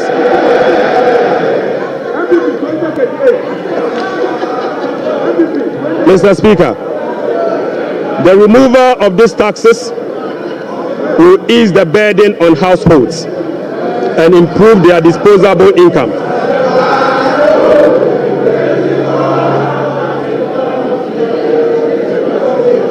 Right Honorable Speaker, the removal of these taxes will ease the burden on households and improve their disposable incomes. In addition, it will support business growth and improve tax compliance. Mr. Speaker, Right Honorable Speaker, the tax refund account has been abused in recent years. In the last 8 years, a study revealed that 29.1 billion Ghana cedis had accrued to the tax refund account, with only 12.5 billion Ghana cedis, representing 43% of the total accrued amount, being used for tax refund purposes. Mr. Speaker, the study also revealed that 16.6 billion Ghana cedis, representing 57% of the total amount accumulated in the tax refund account, was misapplied. Mr. Speaker, which is a total violation of the Revenue Administration Act, Act 915, and the Public Financial Management Act. Instructively, Mr. Speaker, there were virtually no tax refund arrests over the period. Mr. Speaker, and therefore, we are reducing the current tax refund ceiling by 2 percentage points from 6% to 4% of total revenue, as defined in Section 69 of the Revenue Administration Act 915. Mr. Speaker, by reducing the ceiling on the tax refund from 6% to 4%, Right Honorable Speaker, we have saved the taxpayer 3.8 billion Ghana cedis. Mr. Speaker, this amount is enough to close the revenue shortfalls from the removal of the e-levy and the betting levy. So, Speaker, the e-levy would have accrued 1.9 billion Ghana cedis, and the betting tax would have accrued 180 million. The two put together is just above 2 billion Ghana cedis. By reducing the tax refund account from 6 to 4, it is enough to remove this tax, and a savings will be provided to take care of social interventions. Mr. Speaker, already we have saved 3.8 billion cedis for 2025 alone from one source, and this is enough to close the gap from the taxes we have removed today. Mr. Speaker, to address the concerns from well-meaning Ghanaians on how we are going to close the revenue shortfalls as a result of the removal of the selected taxes, the answer is that we have stopped the bleeding. We have stopped the bleeding. Mr. Speaker, accordingly, with this budget, we will amend the Revenue Administration Act 2016, Act 915. This measure will improve the tax revenue net of tax refund by 2%, representing 0.3% of GDP. Mr. Speaker, in line with government policy, the 2025 minimum wage recently negotiated with the National Tripartite Committee will be zero rated. This is consistent with our resolve to protect the poor and the vulnerable.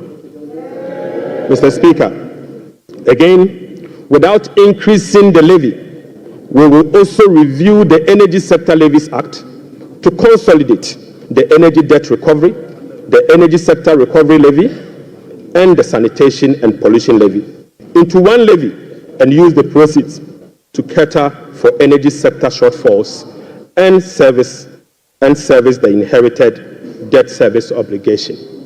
Mr. Speaker, the reset has just begun. Right Honorable Speaker, the rest of the energy sector levies, including the Road Fund Levy, Energy Fund Levy, Price Stabilization and Recovery Levy, Public Lighting Levy, and National Electrification Levy will remain to support the achievement of their intended objectives.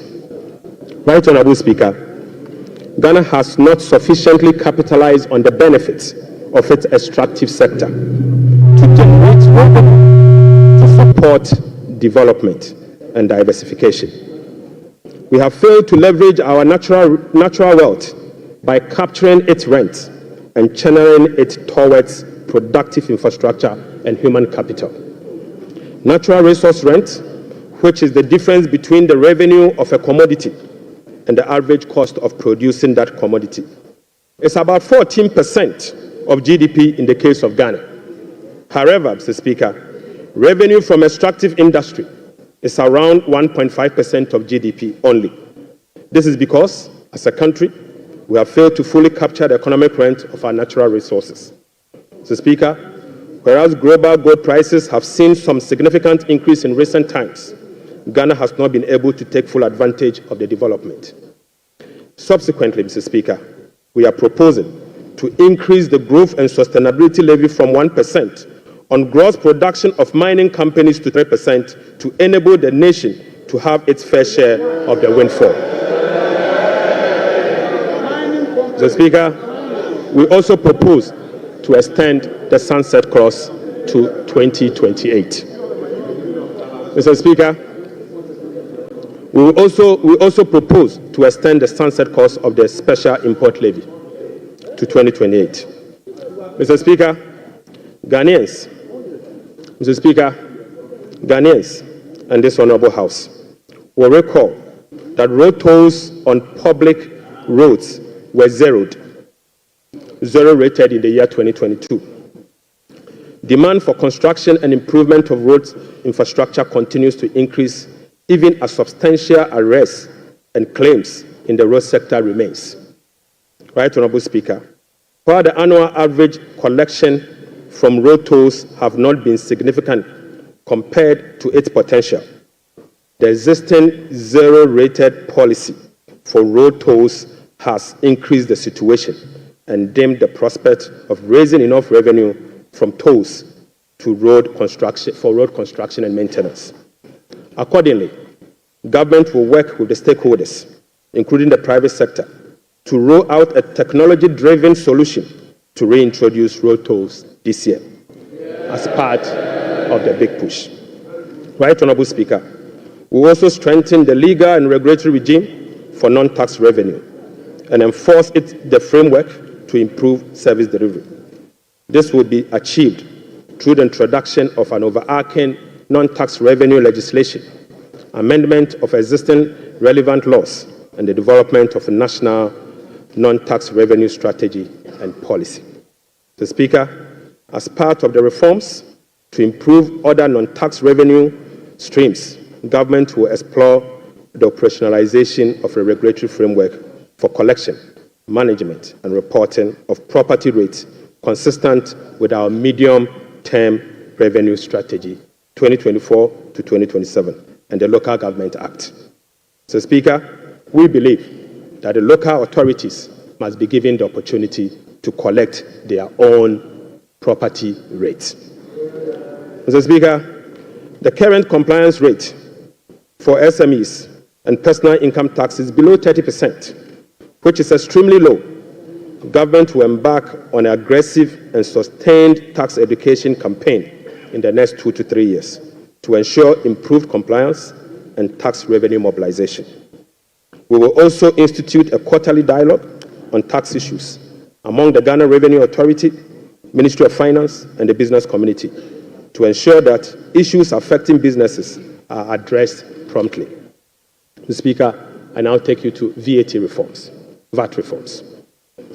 Right, Honorable Speaker, we commit to the people of Ghana and this House, the business community, that we will undertake a comprehensive value-added tax reform this year. Mr. Speaker, with the aim to review the current distortions and cascading structure of the value-added tax regime. Ghana's effective rate, VAT rate is about 22%. This is obviously because the 2.5% Get Fund levy, the National Health Insurance levy of 2.5%, and the COVID levy are well added to the base for a final determination of what is due for VAT purposes. Mr. Speaker, aside the high VAT rate, businesses are not permitted by law to claim their input VAT for NHIL, Get Fund, and COVID levy, compounding the burden on households. Right, Honorable Speaker, our VAT regime has been distorted and rendered inefficient. It combines both VAT and sales tax principles with a flat rate, standard rate, and levies. We have requested for technical assistance from the Fiscal Affairs Department of the IMF on VAT reforms. It is expected that the IMF mission will commence in April 2025. The recommendations from the Technical Assistance Mission are expected to inform our reform. Mr. Speaker, ahead of the IMF Technical Assistance Mission, I will inaugurate a VAT reform task force to hold broad consultation with key stakeholders for their input. Mr. Speaker, the parameters for VAT reform will be is for them to complete this year. Mr. Speaker, the parameters will include the following. 1, abolishing the COVID levy. Mr. Speaker, reversing the decoupling of Get Fund and NHIL VAT from VAT. Mr. Speaker, reducing the effective VAT rate for households and businesses. Reversing the VAT flat rate regime. and upwardly adjusting the VAT registration threshold to exempt micro and small businesses from the collection of VAT. The Speaker will also improve compliance through public education and awareness. Mr. Speaker, I now take you to revenue mobilization and resource allocation.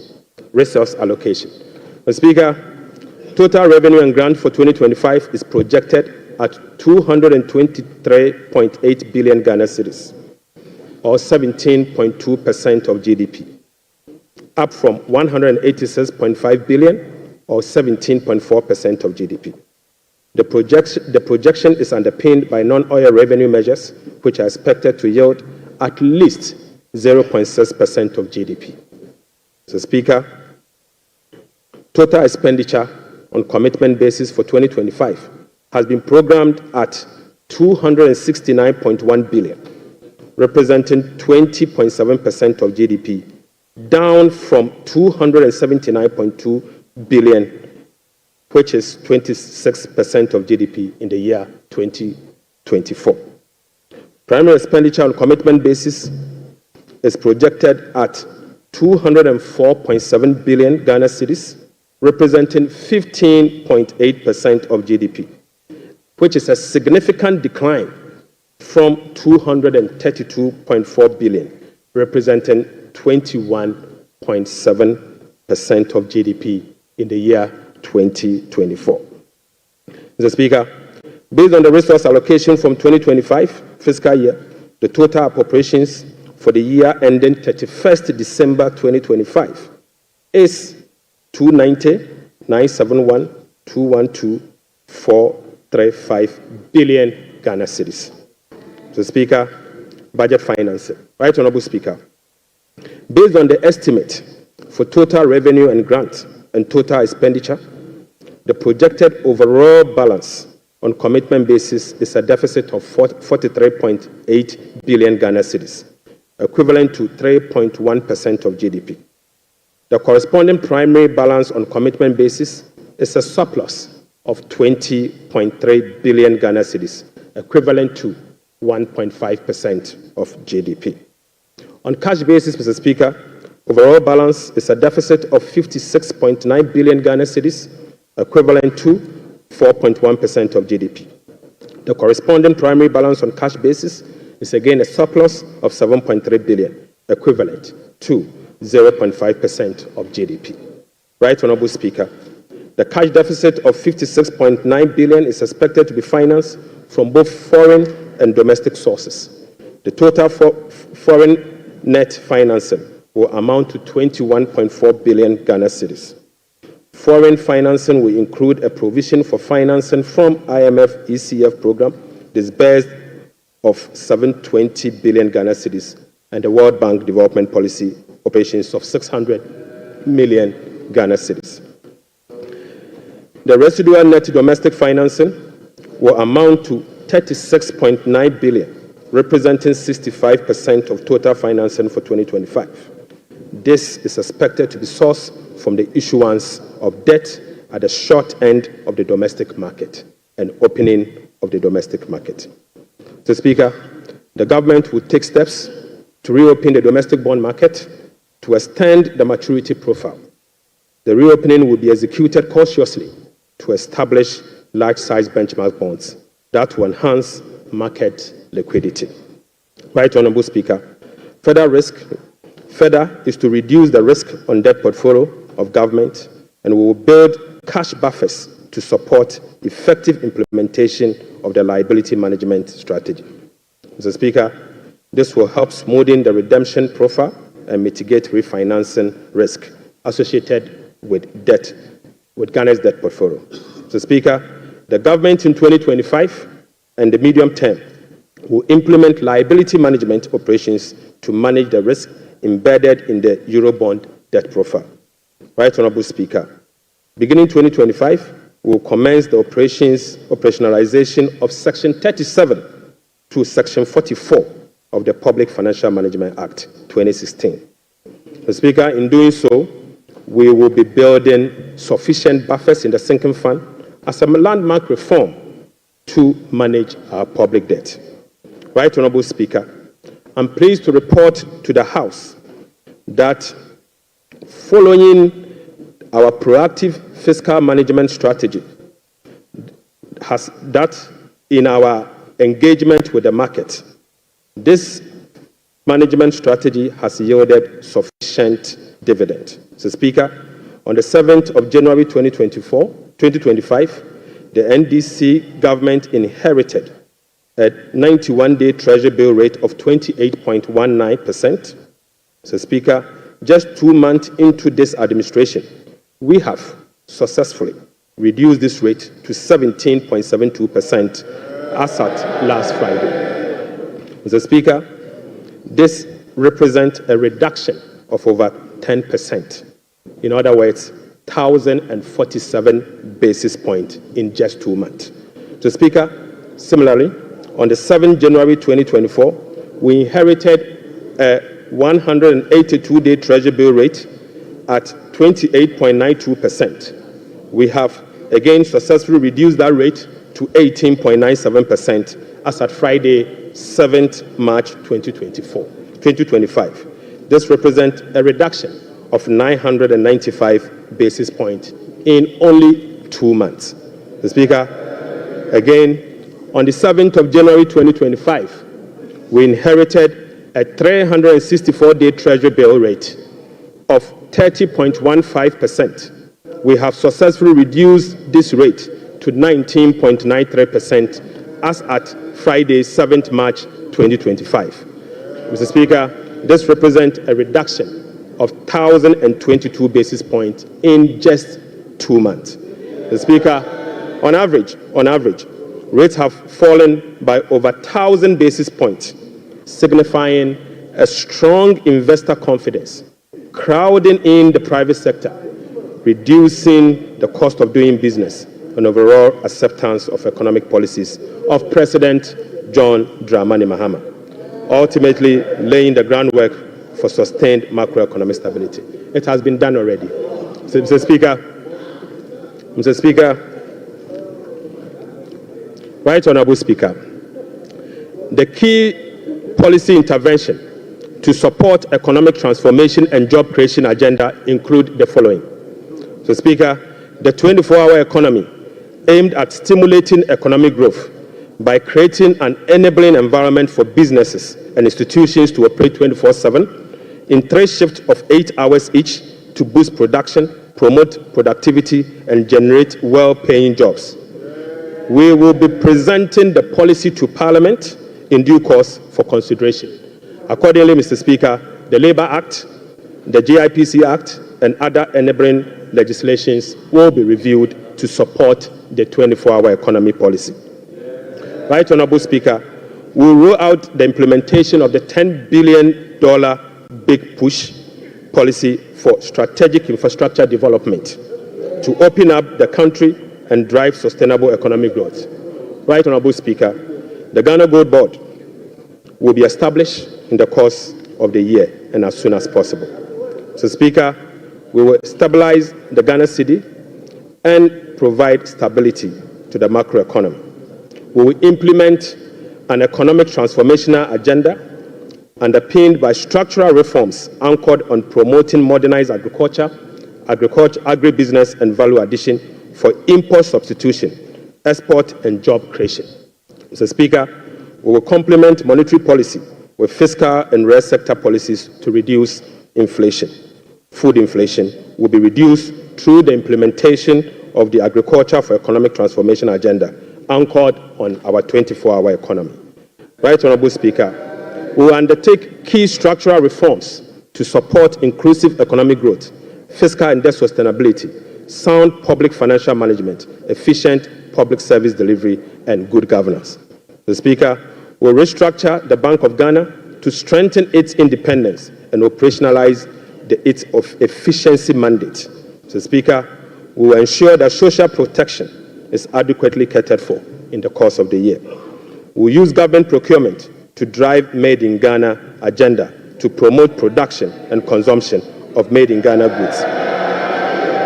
Right Honourable Speaker, to demonstrate this agenda, as I said, I came to this House with a presentation of a bag proudly made in Ghana by Horseman. Mr. Speaker, this should be encouraged.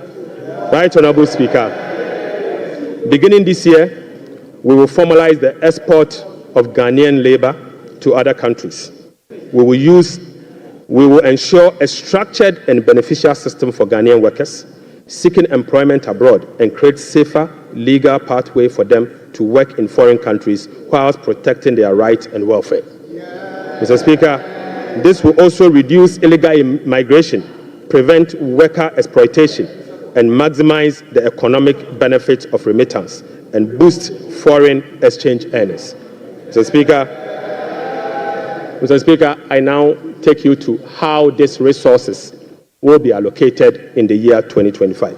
Mr. Speaker, we will provide a cedi equivalent of $279 million as a revolving fund for the Ghana Gold Board to be able to purchase and export at least 3 tons of gold per week from small-scale miners.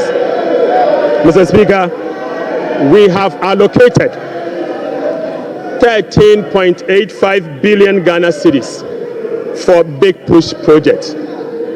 Mr. Speaker, we have allocated 13.85 billion Ghana cedis for the Big Push program. Mr. Speaker, an amount of 499.8 million Ghana cedis has been allocated for the non-academic fee policy for all first-year students in public tertiary institutions under the No Fee Stress initiatives. Mr. Speaker, we have allocated an amount of 292.4 million Ghana cedis to commence the distribution of free sanitary pads to female students in primary and secondary schools.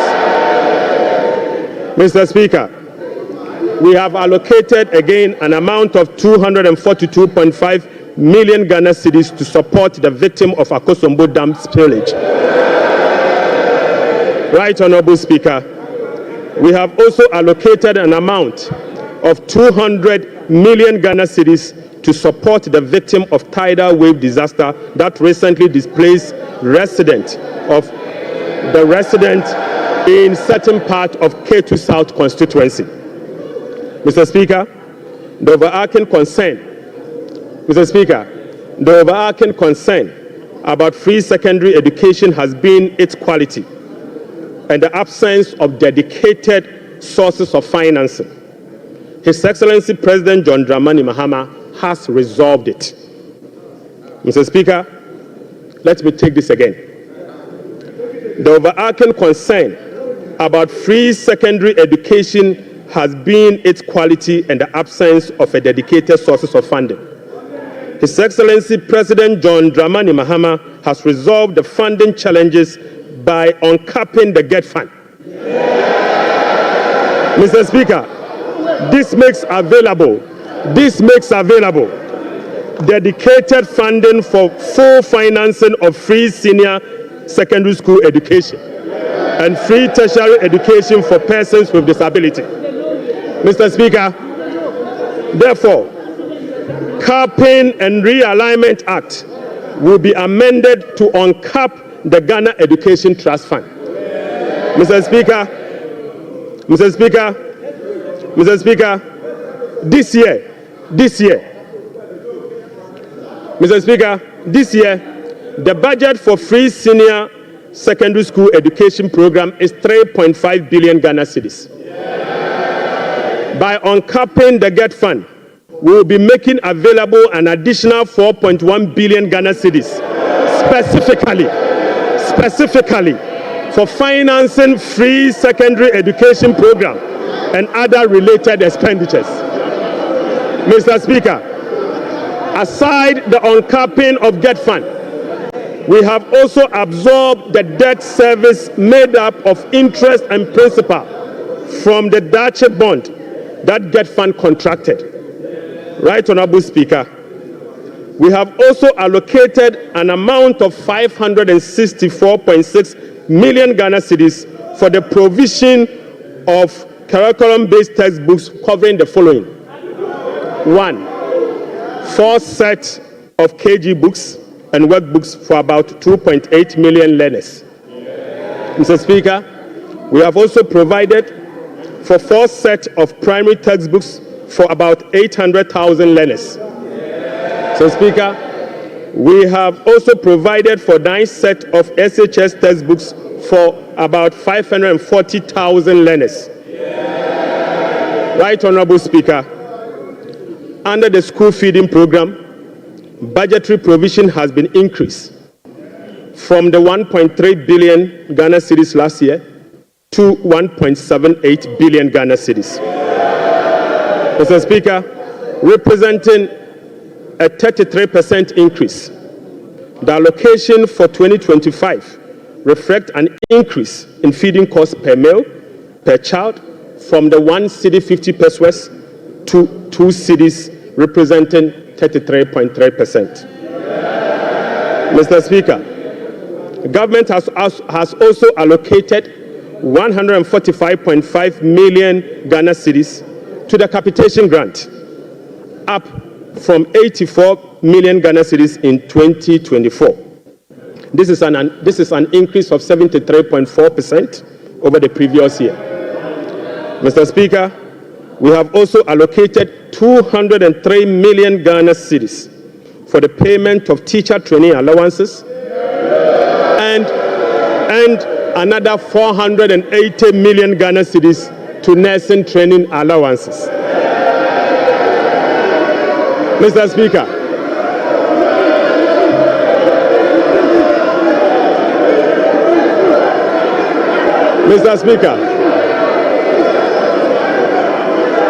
Mr. Speaker, we have uncapped the National Health Insurance Levy. Mr. Speaker,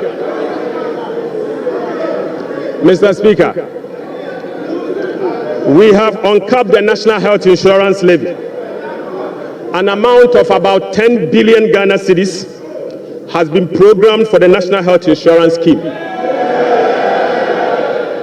And this amount is expected to be used for the following: claim payments, essential medicine, vaccine payment, free primary health care, the Ghana Medical Care Trust, Mr. Speaker, and bridging the USAID financing shortfall.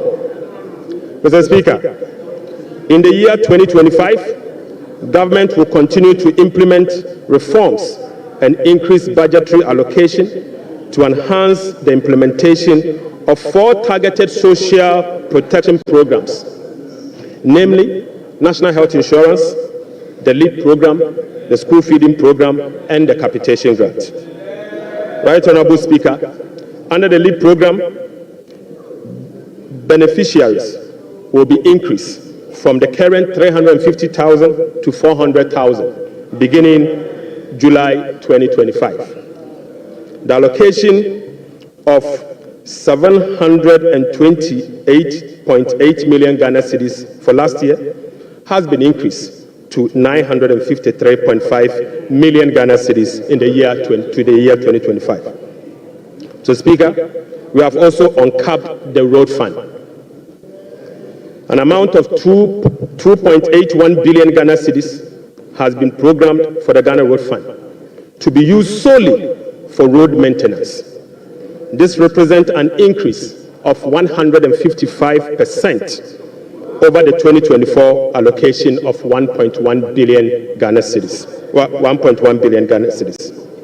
Mr. Speaker, we have also allocated an amount of 7.5 billion Ghana cedis to the District Assembly Common Fund.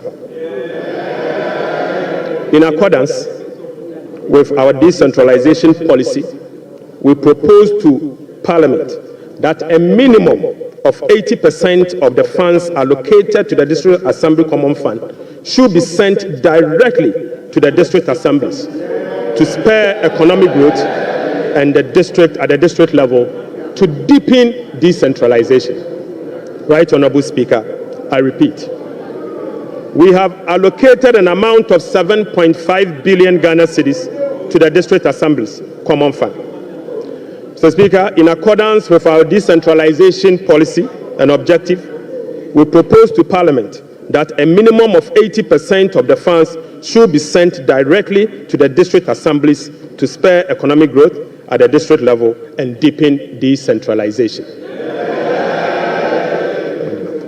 Mr. Speaker, it is worth noting that in a stark contrast to what has happened recently at the District Assembly Common Fund, where only 50% of the released amount are sent to the District Assembly for the purposes of running the assemblies. Mr. Speaker, we have also allocated an amount of 1.5 billion Ghana cedis for Agriculture for Economic Transformational Program, of which Feed Ghana, Ghana Grains Development Project, Vegetable Development Project, and Nkoko Nketenkete are all key components of the program. Right, Honorable Speaker, we have also allocated 51.3 million Ghana cedis as seed fund for the establishment of the Women's Development Bank. Mr. Speaker, we have also allocated 300 million Ghana cedis to the National Apprenticeship Program. Mr. Speaker, I repeat, we have also allocated an amount of 300 million Ghana cedis to the National Apprenticeship Program. Right, Honorable Speaker, we have also allocated an amount of 100 million Ghana cedis to the Edumewura Program. Mr. Speaker, an amount of 100 million Ghana cedis has been allocated to the National Codes Program. Mr. Speaker, another amount of 100 million Ghana cedis has been allocated for the payment of monthly allowance to all assembly members.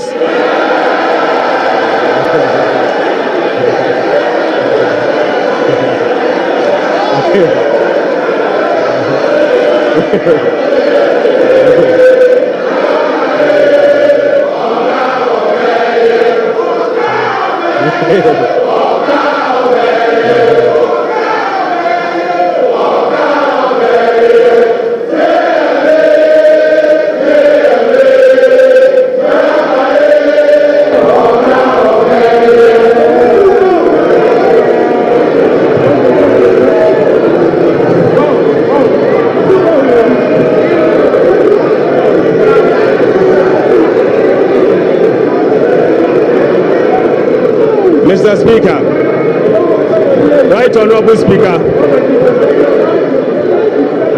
Right Honorable Speaker, sector ministers will be presenting to this House a detailed sectorial performance and outlook, as well as,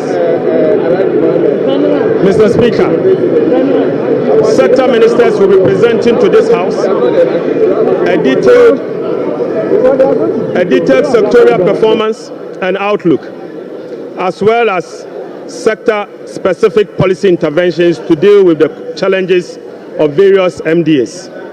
Mr. Speaker, I want to repeat this. Mr. Speaker, sector ministers will be presenting to this House a detailed sectorial performance and outlook, as well as specific sector interventions to deal with the challenges of various MDAs.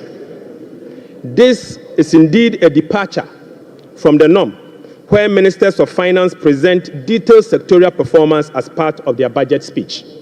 Mr. Speaker, I believe sector ministers must be made to do so. Right Honorable Speaker, in conclusion, Mr. Speaker, in conclusion,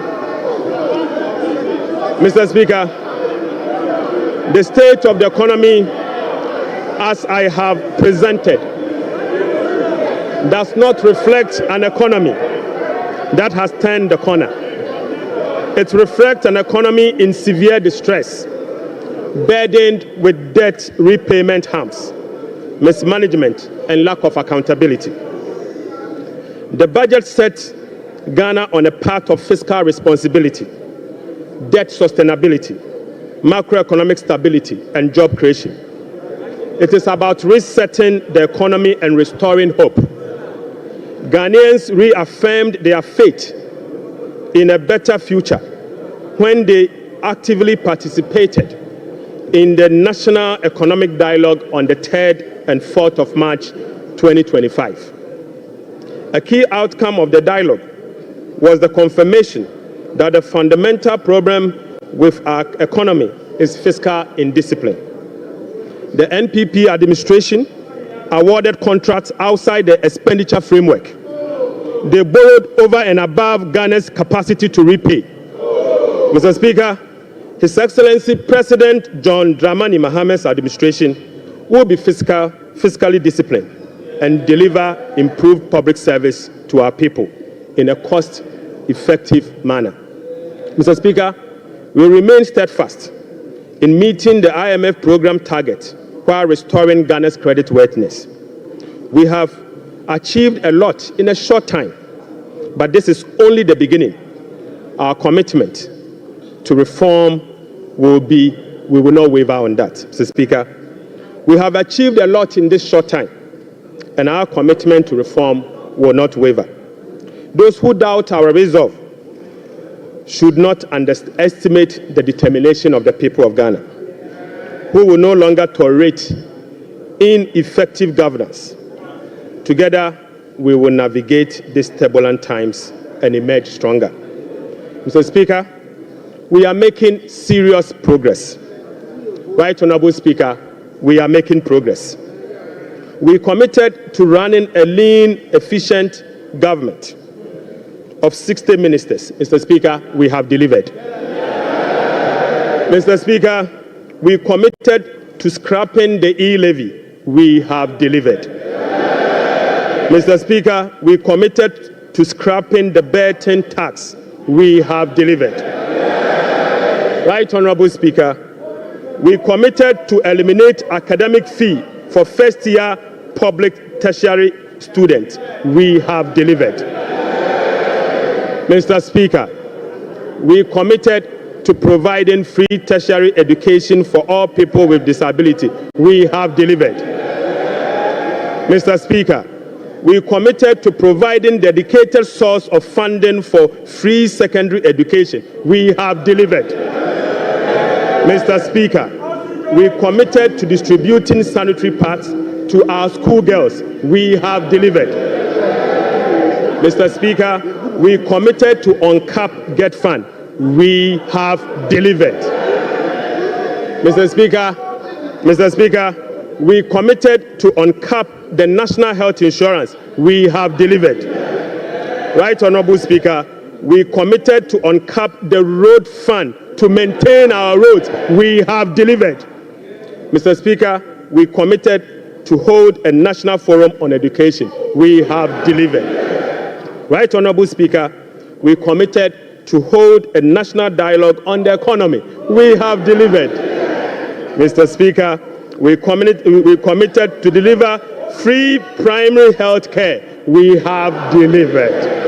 Mr. Speaker, we committed to deliver Mahama Care Program to finance the treatment of non-communicable disease. Mr. Speaker, we have delivered. Mr. Speaker, we committed to deliver free textbooks to school children. We have delivered. Mr. Speaker, we committed to begin the implementation of $10 million Big Push program. Mr. Speaker, we have delivered. Mr. Speaker, we committed to constitute a review process for our constitution. Mr. Speaker, we are delivering. Mr. Speaker, we committed to build the Ghana we want together. We are delivering. Right Honorable Speaker, we committed to recover all looted state funds under our Operation Recover All Loot program. We are delivering. Mr. Speaker, we committed to reset Ghana. We are delivering. Right Honorable Speaker, I call on Parliament, the business community, civil society, investors, and all citizens to support the bold reforms outlined in this budget. Together, Mr. Speaker, we have the power to build a resilient economy that will help us tackle the challenges we face as a country. This budget is a foundation upon which we will build a more resilient and equitable society. Mr. Speaker, this budget is not just about numbers. It is about a blueprint for growth, stability, and opportunity. With unity and determination, we can restore faith in our economy, foster innovation, and uplift every Ghanaian. Mr. Speaker, with unity and determination, I repeat, we can restore faith in our economy, foster innovation, and uplift every Ghanaian. Right Honorable Speaker, on behalf of His Excellency the President, I invite this House to join hands with us as we work to build the Ghana we want together. Mr. Speaker, I thank you so much. Idebi Keke.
Honorable members.